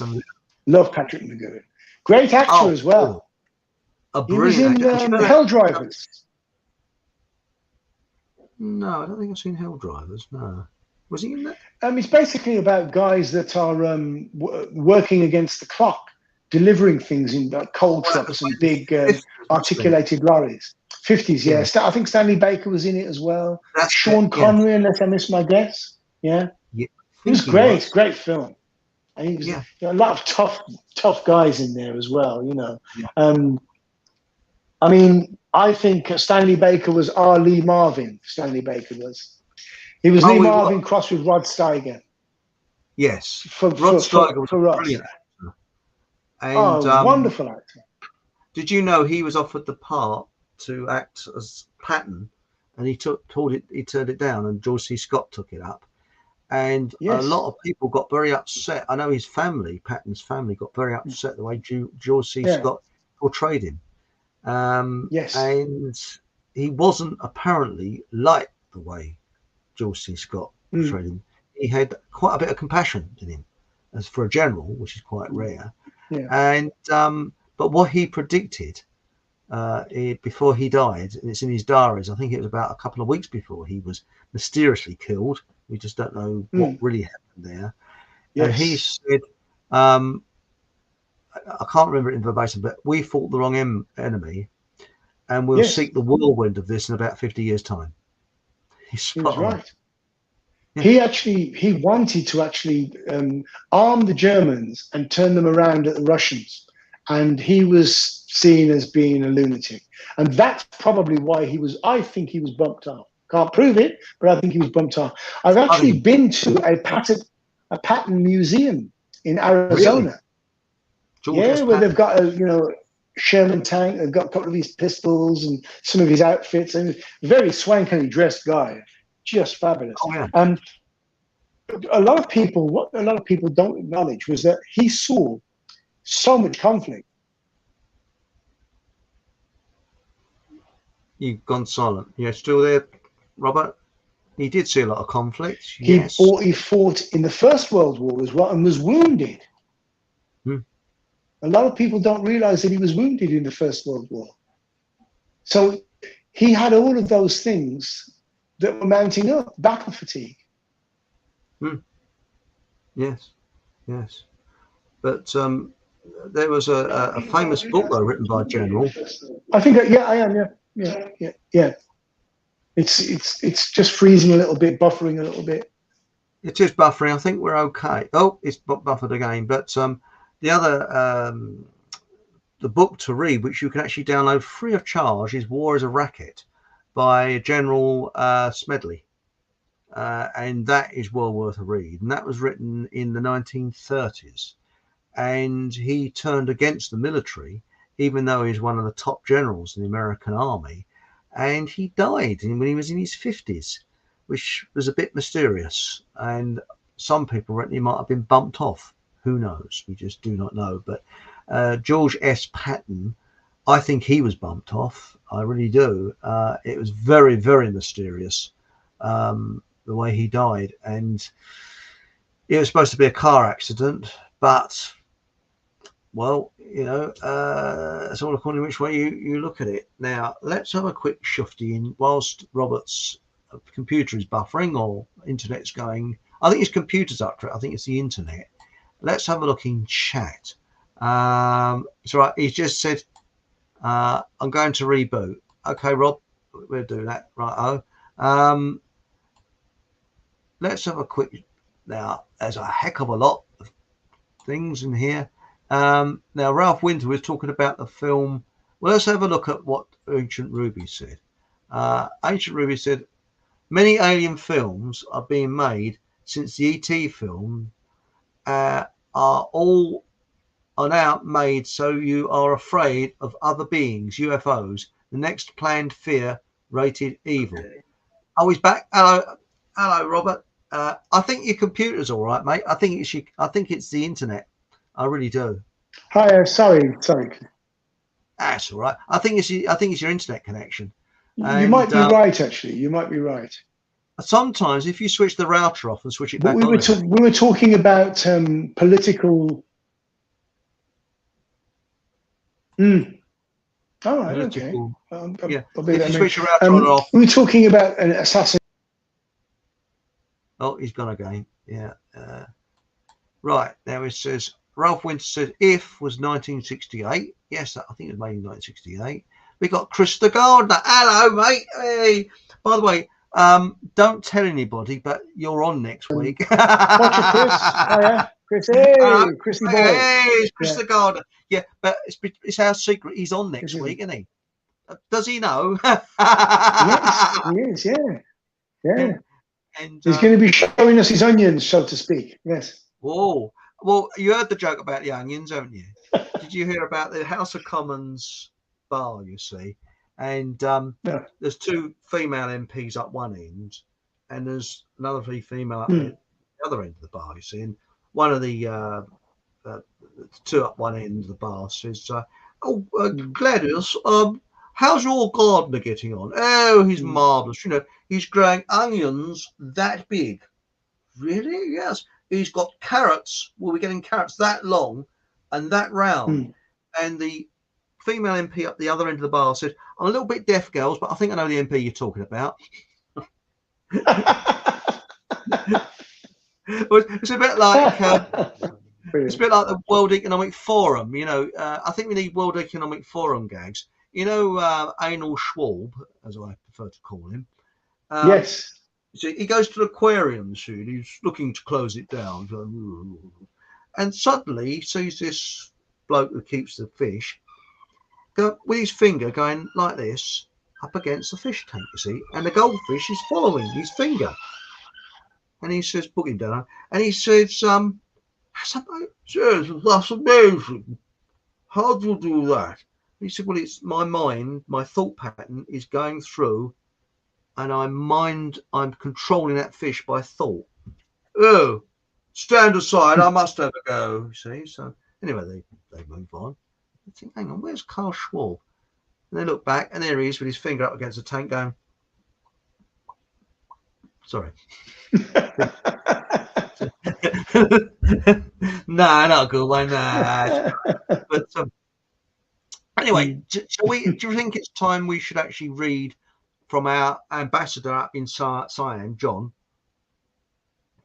You got a report. Absolutely, yeah. It'd be good to hear from here it goes. So it's our report from Siam, you see, and he calls it that because you've got to be careful what you say over there. and he can't comment on YouTube. He has to do it on BitChute. It's censored. You can't actually, his comments are censored on YouTube. So here it comes. It says, some news from your FOCOM ambassador in Siam. 2 nights ago, the owner and president of arguably the top private university in Siam dropped down dead of a heart attack. He was very slim and only 63. He had previously been pushing the arm poison for 2 years onto all the students and lecturers, plus pushing all the anti-human masking, etc. 2 Western lecturers successfully resisted. I happen to know one of them very well. He happens to moonlight as a FOCOM representative. Whoa! It is highly likely, almost certain, that this president took all the we'll talk about it, which he all but forced onto his captive students and lecturers.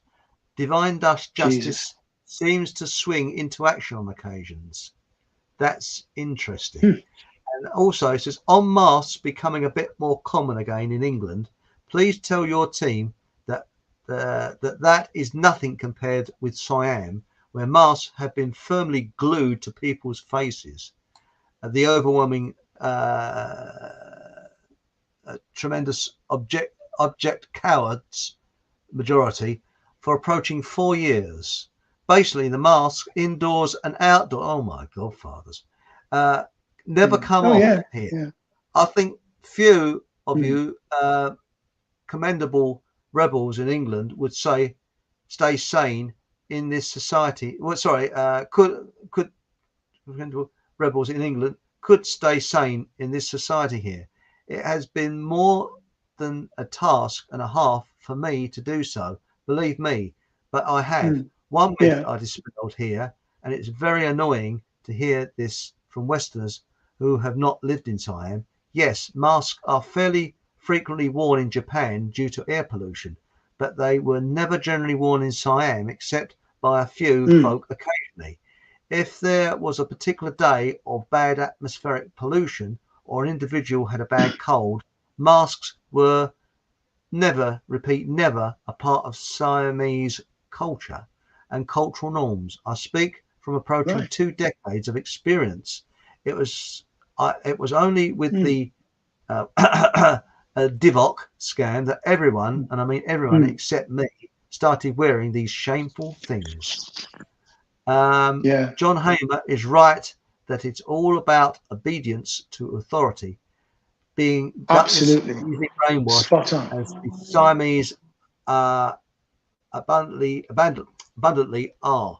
Well, he's spot on there, because he's right. Let's face it. I personally think that's how the Chinese got Chairman Mao, and that's how the Japanese got the military government they did before World War II, because they are very obedient people. And I've noticed, I don't know whether you've noticed, Copper, very compliant. Wearing the masks are, without exception, are all the Asians. I've noticed it, the elderly ones, and even the younger ones. When I say Asians, I'm talking about the Chinese restaurant owners and the people that came over from Hong Kong. All got their bleeding masks on, walking around, and also elderly West Indians. Because they do what they're told. You wear a mask? Yes, we wear masks. I don't even question it. I've noticed that a hell of a lot. And I said this sort of last week, but that's quite interesting. So that's our report from Siam this week. Right, we go back to chat. Now we've got here, people get targeted. This is Stephen Truthseeker. I've had some of it myself. Good point. That's a very good point. Yes, you do get targeted. Now we got to look here. Ralph Winter, sorry, that's it. Ralph Winter said, don't forget Oh Lucky Man, Robert II, Malcolm McDowell film with Lindsay Anderson, part of a trilogy. Yes, that's interesting.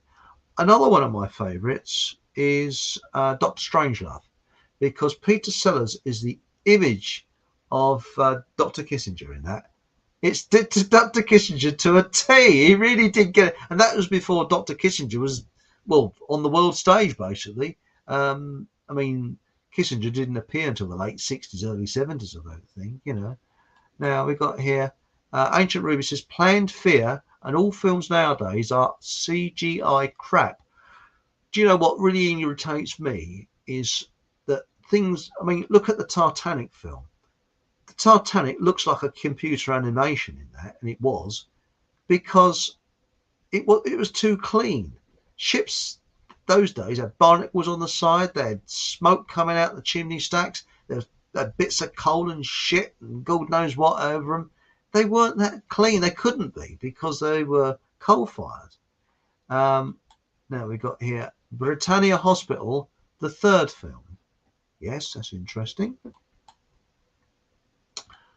Stephen Truthseeker says, I was targeted as a child. I went dormant for years. I'm sorry to hear that. Then, when I got involved in the 9/11 Truth Movement, then it started again. That's interesting. You got targeted. Yes. We should have Stephen have a chat with Wayne when he comes on. Yes, hopefully Wayne will be on soon. Very interesting man. It's going to be a great show. Yeah, I'm looking forward to that. We've got to sort of, because now there's going to be in the future the Thursday show as well. Now, Ancient Ruby says Subliminal has never stopped being dished out on us all. It's all BS. If one knows the truth and you know yourself well. Yes, you're right. It is BS. Complete BS. Of course all the time. And also, when you look at these films that are made during World War II and during the Vietnam War, isn't it strange that, for example, American Indians. Now, I'm going to be blunt. I'm going to upset a few people now, and possibly your friends who's half Indian. But most of the tribes, I'm sure she would agree, were bloody savages. I mean, they would skin people alive. They tortured people. And then suddenly in the 60s, when the hippie movement was started by the CIA, we had this lovely idealized view of the Indians who were peace-loving people, who had dream catchers. And we had dancing with wolves in the 1980s, I think it was. And where these oranges, yes, they were treated badly. Yes, we did kill the buffalo off. We did a lot of very, very bad things. But let's not take things out of context. You know, tribes used to be bloody awful to each other. You know, that's it. And yes, we've got this sort of a smarter thing would be to have actually.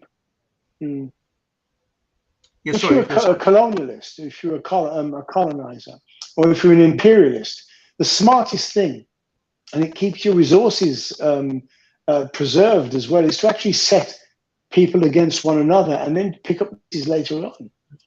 Yeah. So I think it showed a little bit of an impatience because the French were breathing down the neck as well in North America. Obviously, you've got the Louisiana Purchase, which actually belonged to King Louis himself. So they actually had to purchase Louisiana from him. You had the French and the English getting up to argy-bargy in the Caribbean, in Canada. I mean, where my people come from, St. Kitts and Nevis, the St. Kitts itself is divided almost down the middle, and half the place names are French and half the place names are English. And they speak a patois, which is, you can understand it, but it's very thick and dense. It's like going to Jamaica and listening to the people that have never left Jamaica speaking to one another.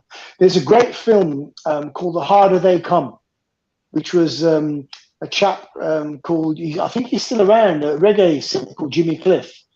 And he plays, he plays a guy that's trying to make it as a singer, and he ends up getting mixed up with the wrong company and ends up robbing people with a gun. And there's a very famous song that UB40 covered called Many Rivers to Cross, which was the hit that came out of that movie. And it's a good film, but there's another one called Smile Orange, which has to have subtitles. It's literally listening to a foreign language. It's based on English, but bloody very loosely. But what they were doing with that, it's a little bit like the film La Haine as well, with Vince Cassel, about the inner cities in France. And it basically, it foretold, or maybe it was programming, the crap that happened in Paris. In particular, Paris, all over France, but Paris in particular.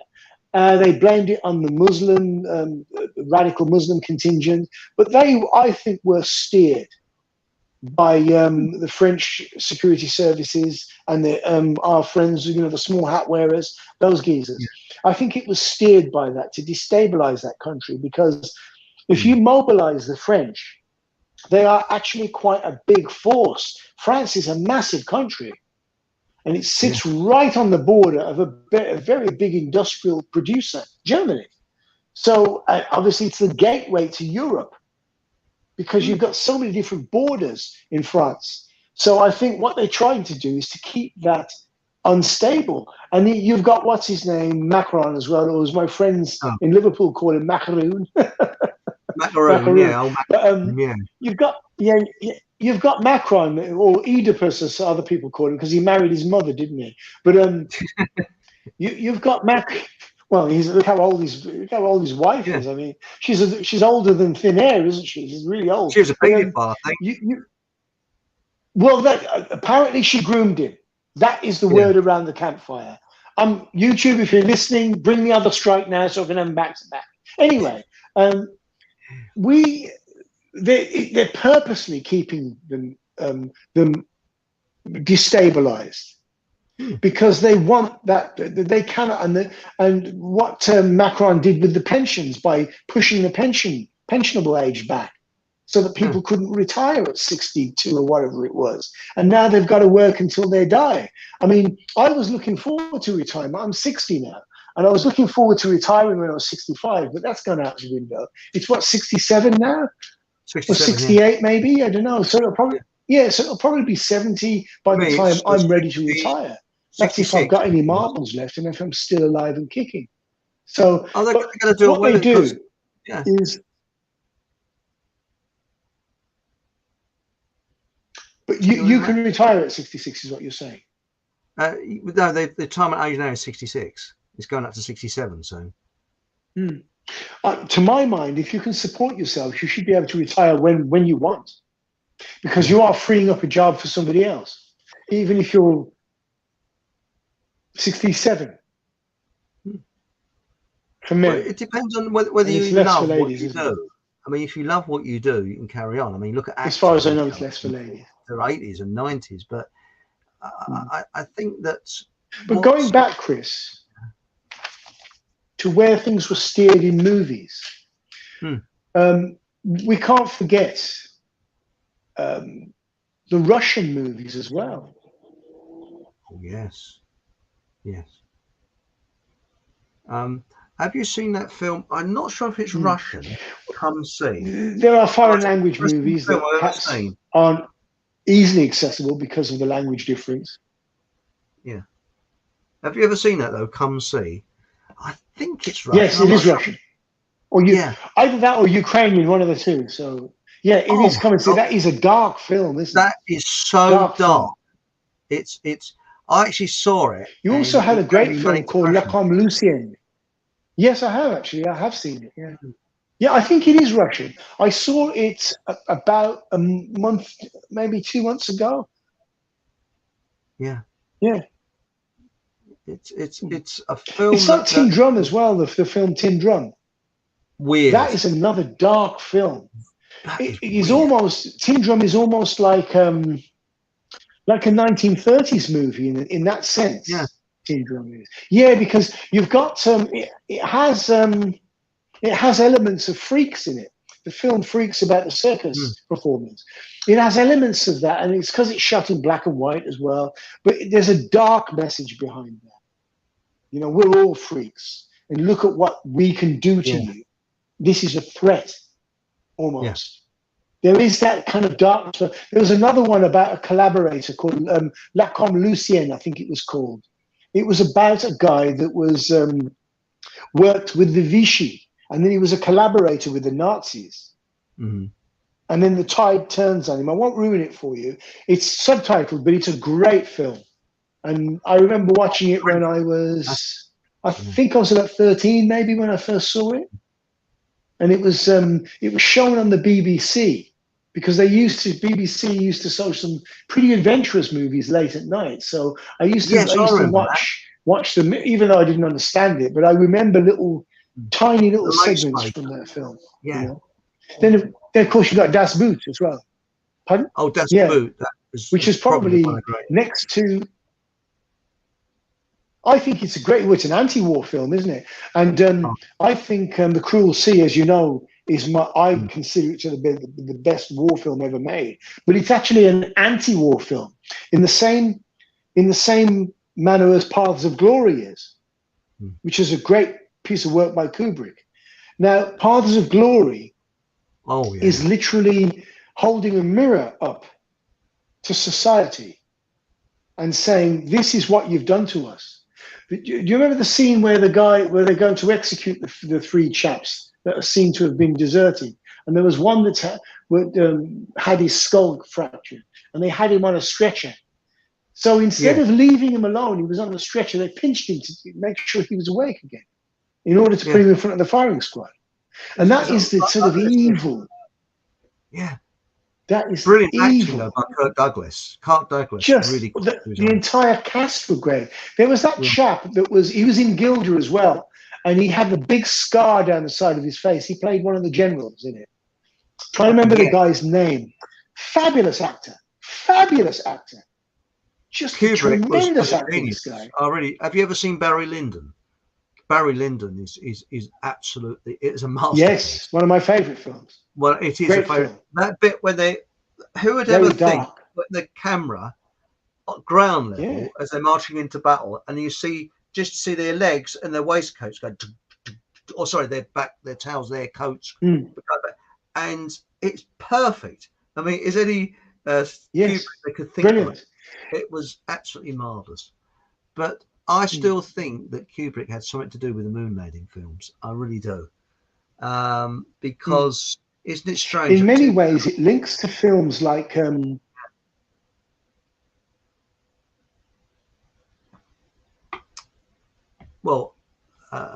sorry about that, Chris. Sorry, yeah, you say it links to films like. It links to films because there is a class component in this as well. Barry Lyndon is a social climber. So in much the same way as Pip is in Great Expectations, and in much the way as Louis Mazzini is in Kind Hearts and Coronets, which is also a brilliant film with Dennis Price. Is it Valerie Hobson? She's not in that. Valerie Hobson's not in it. Dennis Price. Alec Guinness plays an entire family in the Kind Hearts and Coronets. It's one of my all-time favorite films, and I probably watch it probably once a month. Really? It's a great film.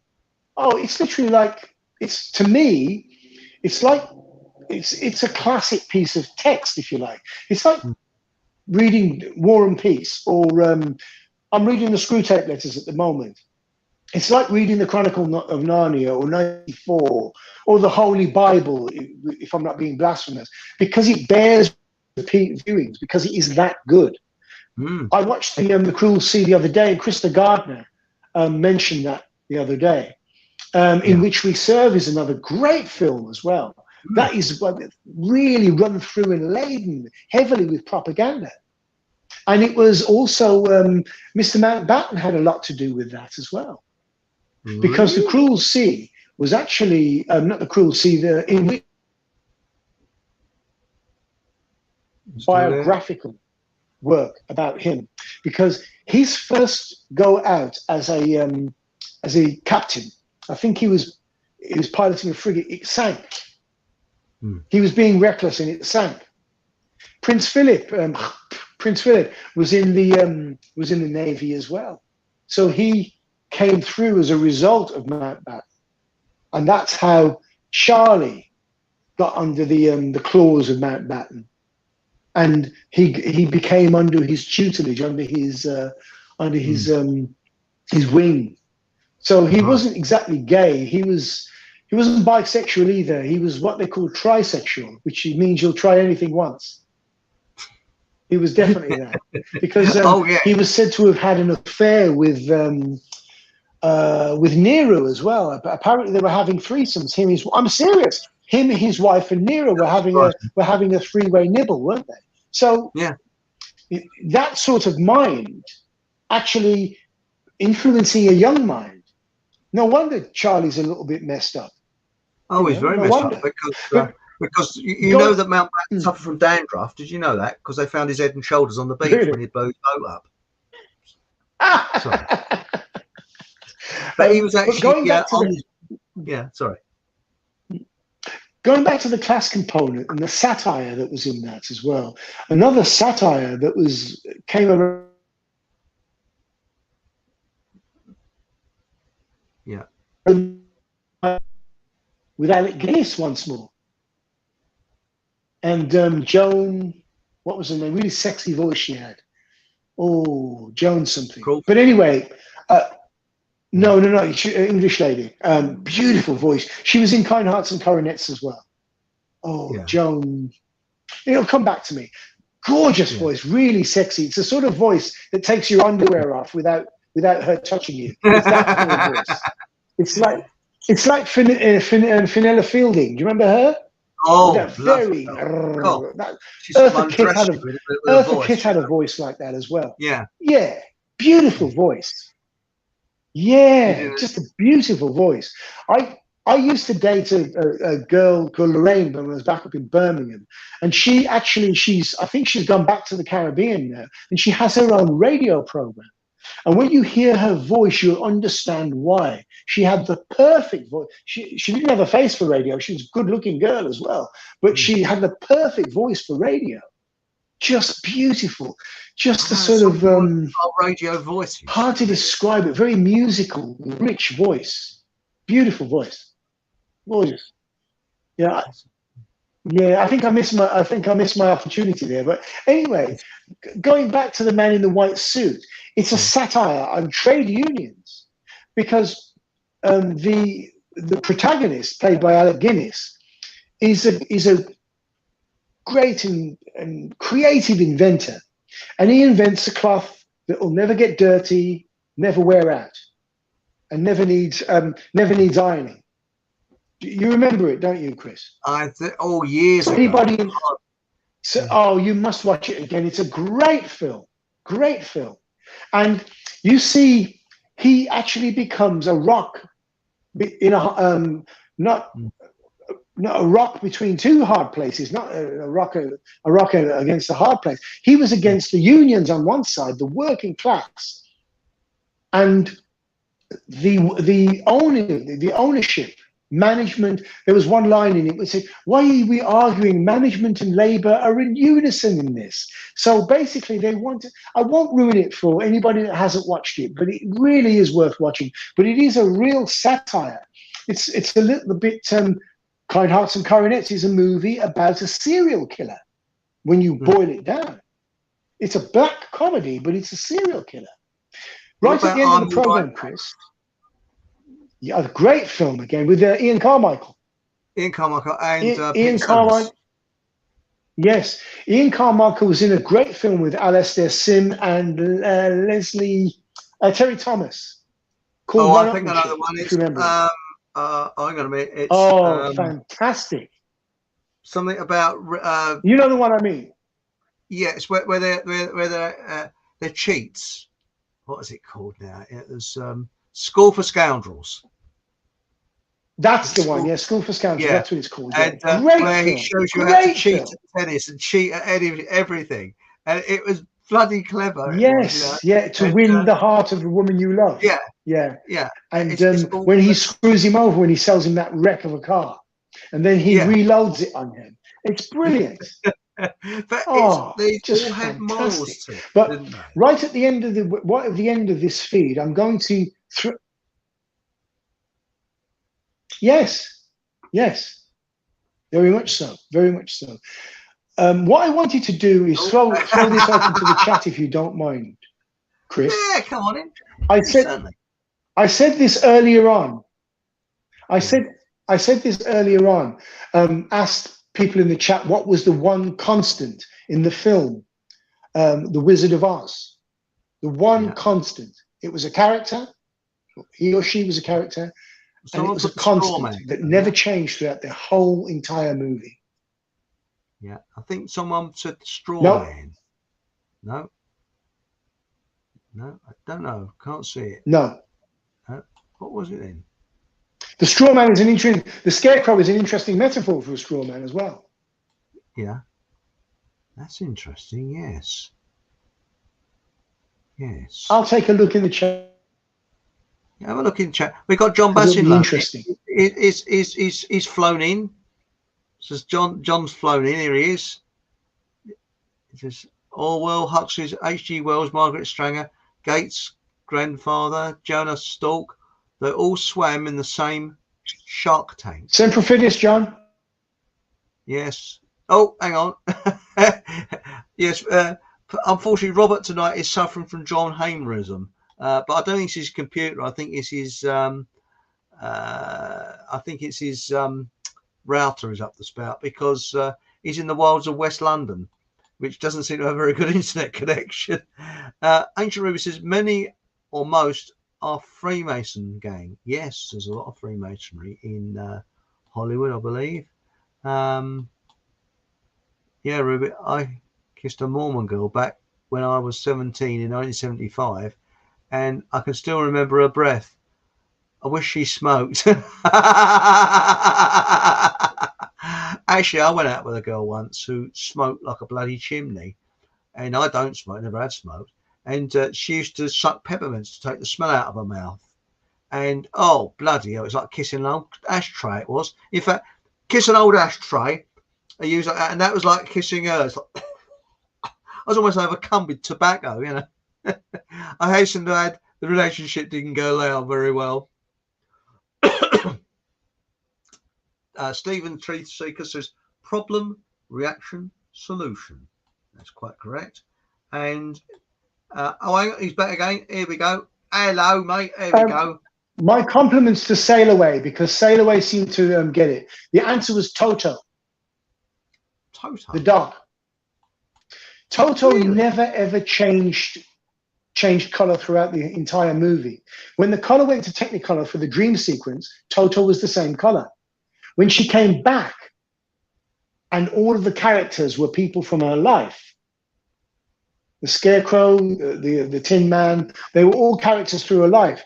And there were a lot of deep metaphors to this, there were a lot of deep morals to this tale. Now, one of the things was that you can run away as far as you like. Toto represented Dorothy. So she basically, Toto was just saying, you'll always remain Dorothy, no matter where you go. So there's a sort of a parallel with the film Total Recall, where he's taking a holiday in his mind from himself, but he's still remaining himself, a Schwarzenegger character. So he has this elaborate fantasy that he's some sort of secret agent, which turns out to be right, because his real fantasy, the fantasy he was living, was the workaday life that he had. So this is something that might chime with Ancient Ruby as well, and Wayne maybe, if they're still in the chat. I think they are, yes. They said that we are. Some people said we're actually in heaven now, and hell is where we go for a sample of it. There are opposing views. There are a lot of people that are saying, well, this is heaven, but we've got to, even folks. Hello, Sally. Hello, Aunt Sally. Hello, Aunt Sally. Hey. Yeah. So they're literally saying that there are two different schools of thought, but it's very, very interesting now. But also the band Toto, as in Rosanna and Hold the Line in Africa, they were named after the dog Toto. That's where that comes from. Yeah, yeah. Great band, by the way, as well. Great band. Great drummer, Jeff Porcaro. But yeah, so it's interesting. So when there's also, before we go, there's a play written by Irving Welsh, I think. It's called Babylon.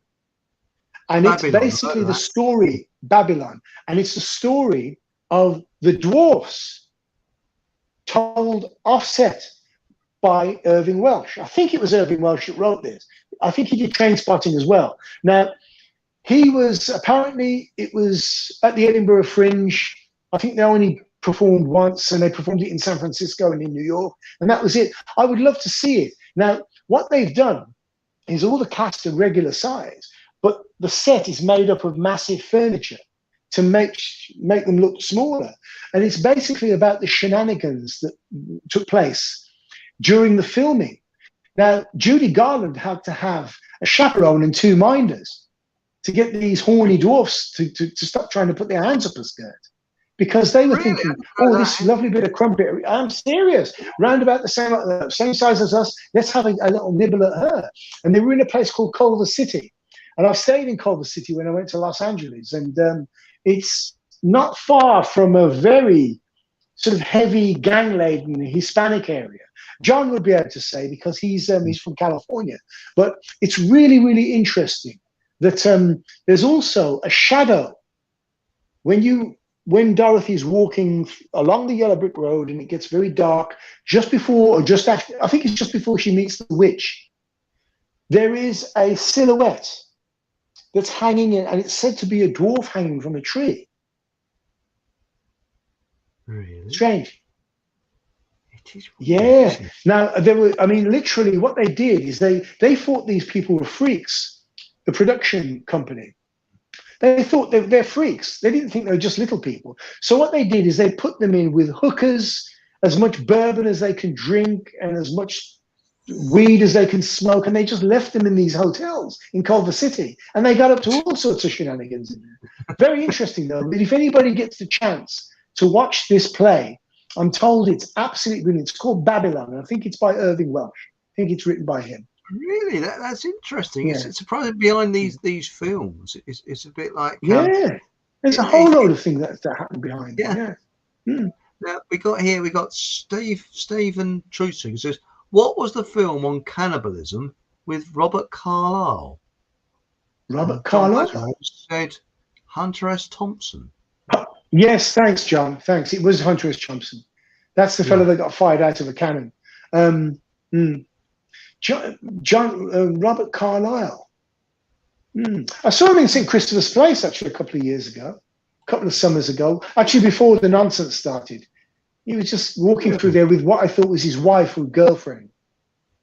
Had long hair and his Ray-Bans on, sandals. Good heavens. Just like a normal. I saw Jonah Lomu there as well about 10 years before that. The man was huge. Had a pair of flip-flops on as well, and a long Adidas tracksuit bottom. Apparently, that's all that could fit him. Apparently, somebody told me that they'd lost his luggage, so he had to walk around in a New Zealand tracksuit and flip-flops because all of his shoes were on the day. Because he was massive, he was huge, massive bloke. But I don't think we can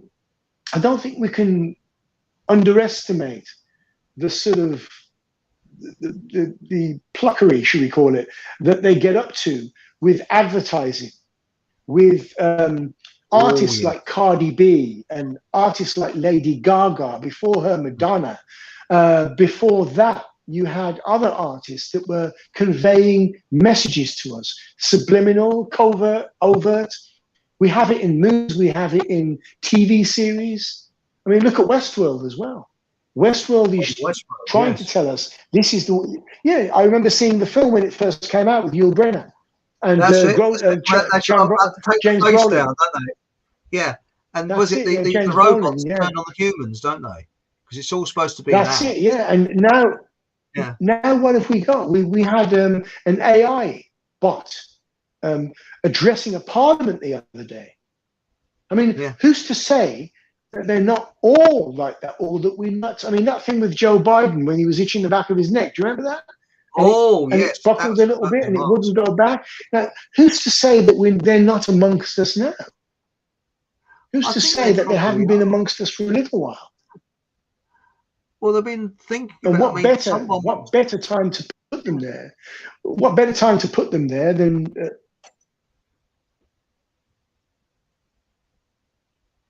that's a good. Hang on, he's gone again, I think. Sorry, have I? Still there? Yeah, you're back again. What you said? What better time to put them there? And then it went dead. So what better time to put them there when they're rubbishing conspiracy theorists in inverted commas? Yeah. Now everything that they don't like is a conspiracy. Everything that they don't like is a conspiracy, and it's an easy win for them. You're a tinfoil hat wearer. You're crazy. And have we noticed how quiet they go when? That's it. One of the group, one of the community. Have we noticed how quiet they go when one of these conspiracies turns out to be fact? Yes. Yes. They go very quiet. Then what they do is they start rolling out, what's his name? An interesting chap, Neil Oliver. They try to kind of sidetrack us. These people are Judas goats. They steer us down sort of alleyways that are a waste of time. Well, I don't think that's right. The truth movement has basically been that they're actually using it as a form of ideological subversion. It's been infiltrated, and they're using it against us without us knowing. Of course, it has. Yeah, of course it has. Well, which is what Lenin said. The best way for us to counter a revolution is for us to lead it. That's it. Well, the opposition, rather. That's right. I mean, the thing is that what they want you to do is turn on your own. That's the finest thing that they can do, to turn on your own. Of course. So what they do, and they're doing this all the bloody time. They really are. And I think this mass invasion that we've got of military age men that are coming in, they got something up their sleeve. Because why are they coming over by Dingle? Why are they flying them in? That's it. Why aren't they flying them in? Surely how true is that, though, Chris?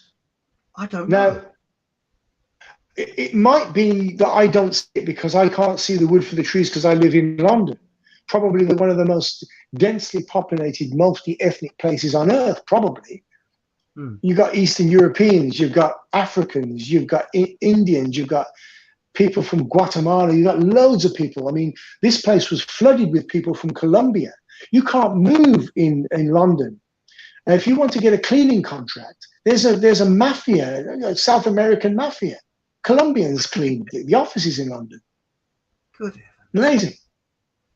They've run out of them, if you see what I mean. Yeah, they've run out of them. All get sniffed up. But, run out of, I like that one. Run out of but the thing about it is, Chris, is that, I mean, actually, some of the girls that clean the offices are bloody gorgeous.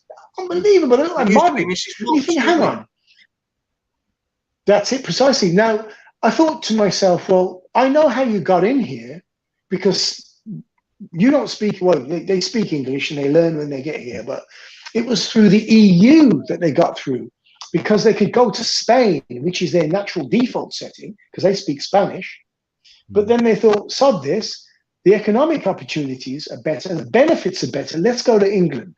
We can go because Europe's open now. Now, I would question how much of this is real, these fighting age men. I'm sure that it is factual, but how much of this is being hyped up in much the same way as they do in movies to sell the narrative and the fear, because it's another fear. There are people that don't want foreigners in their villages. They don't even want English people in their villages. You know, there are people that just want things to remain as they were because they're happy with them. So when you start introducing something that is way different, or the idea of that, then it sets people in fear. And that's the best way to control somebody. That's it, because we are tribal. That's what's protected us. Yes, you were suspicious of strangers, but we are naturally tribal. I mean, for example, in Cornwall, they look on anybody that isn't Cornish as a foreigner. Well, Chris and Louise will attest to that. Yeah. And I think that really what they are actually doing is they control the press, they control the news, so they know what to release and what not to release. When they say the government is leaked out, it's a government leak. Bullshit. Nothing is a government leak. It's deliberate. It's done. And what I've noticed, something Ruby said earlier on, it's all bullshit. Don't listen to it. She's right, but what they do, they say something that's going to be absolutely terrible, like, I don't know, having to pay to walk down the road, say. I'm not going to do that, and then they back off. Yes. So it's a bit like when you try and negotiate an increase in your wage. Now, for simple reasons, say you wanted, I don't know, £5 increase. You go for £10, knowing they're going to knock you back to 5. You don't go for 5. So you go in for a higher one, knowing you're going to be knocked back. And I think this is what they do. They release stuff so people get this terrible thing, but it's not going to be so bad after all because we're going to do this. And that's the way they do it. It's not going to be so bad. I mean, I was involved many years ago on this situation where it was up in Nottingham, where there's this beautiful area of natural beauty, which the builders have been wanting to build on it for ages. And they did something that was really crafty, and the people could not see through it. Blimey, we're all past time. And they said that, I'll put it very, very quickly, the developer got some specialists in, and these specialists, what they did, they put in planning permission to have this most ugliest, horrible industrial building built. And of course, people were up in arms. And then the developer got this PR company in who were there to help the community. So, and there was false as anything. And they said, "Oh, we'll help you." And they negotiated with the council, who was in on it as well. And they said, of course they are. "Oh, at the 11th hour, we're not going to have this terrible factory there. And we're very lucky because we're going to have community homes for you all." Right. They want did something similar at Welsh Harp. So they go full, and people are going, "Oh, that's good. We're going to get some houses for the local people." Bullshit. They're too expensive for the local people. But that's precisely the people were conned. And there's only a few people that could see through it, and they were isolated by the rest of the group because these people could see straight through it. You know, and Delphi this technique. is what we do. So you think about it. You want to build on this land. You want to build houses. If you're pointing for houses, everybody's going to be against it. So you put something that people are going to be really against, like an ugly factory, and then you have a protest group where you help the people so that you can build houses. Yes. Brilliant. It's just They are incredibly devious. Malthusian. Unbelievable. Awful people. Anyway, we're well past the time. I think we've got over 2 hours now, and isn't it amazing? Your internet's working all right now. It's always the way, isn't it? But I do wish Deb would come back. I'm a little bit concerned. I hope she's okay because she's taken the loss of her dad quite badly, you know. But I'm sure she'll be back one sunny day when I can find the outro, which I can't find. It's there somewhere, but it's got lost. I'll send her an email tonight, actually. Yeah. Well, everybody deals with it in their own way. Well, this is it. Grief is a personal thing, you know. But anyway, hang on in there, Deb. And remember, we'll be back at the same time, same place next week with Chris the Gardener and Jenny Lynn. That's going to be great. Exciting. Looking forward to that. Yeah. Whoa, that's it. And then the week after that, I think we've got Tom. We've got some specialist in science, but he's on our side. He's not for the other side. So that's going to be quite interesting. Excellent. And then we've got Andrew Johnson coming up. He'll be on a Thursday show to give us an update on Richard D. Hall, that is, on the impending court case. And then we got Miles from the Health Food Shop on the 14th, I believe, of September, Thursday the 14th. Great. Because both Andrew and Miles can't appear on the Monday show because they're too busy. So there we go. Right. And of course, we've got Robert coming back as well, aren't you? You don't know yet, do you? But he's coming back soon. Yeah. And they're going to have Wayne on, Wayne. I am there, yes. You might come on with Wayne. And maybe Dory as well, because she's expressed Dory has expressed an interest in coming on. And she's actually left Connecticut now. She's in Ireland, would you believe? Ireland. Good heavens. I was just as surprised as you. This is why there was radio silence for such a long time, because she was setting up a new spiritual and health center in Ireland somewhere. So I think I don't know if the move is permanent. I'm not sure, but it'd be great. Should be a great addition. She will be great on here, yes. Anyway, excuse me. I think his internet I think she'd be fantastic. Yeah. Oh yeah. So we've got a lot of exciting shows coming up in the future. Thank you very much for joining us tonight. And sorry about all the internet connections and that, but these things do happen, don't they? It makes it more exciting. Apologies, folks. Sorry. Oh, it's not your fault. It's the bloody internet, isn't it? that's the thing. So please join us next week, and same time, same place, and whatever happens, have a bloody good laugh, and good night. Good night.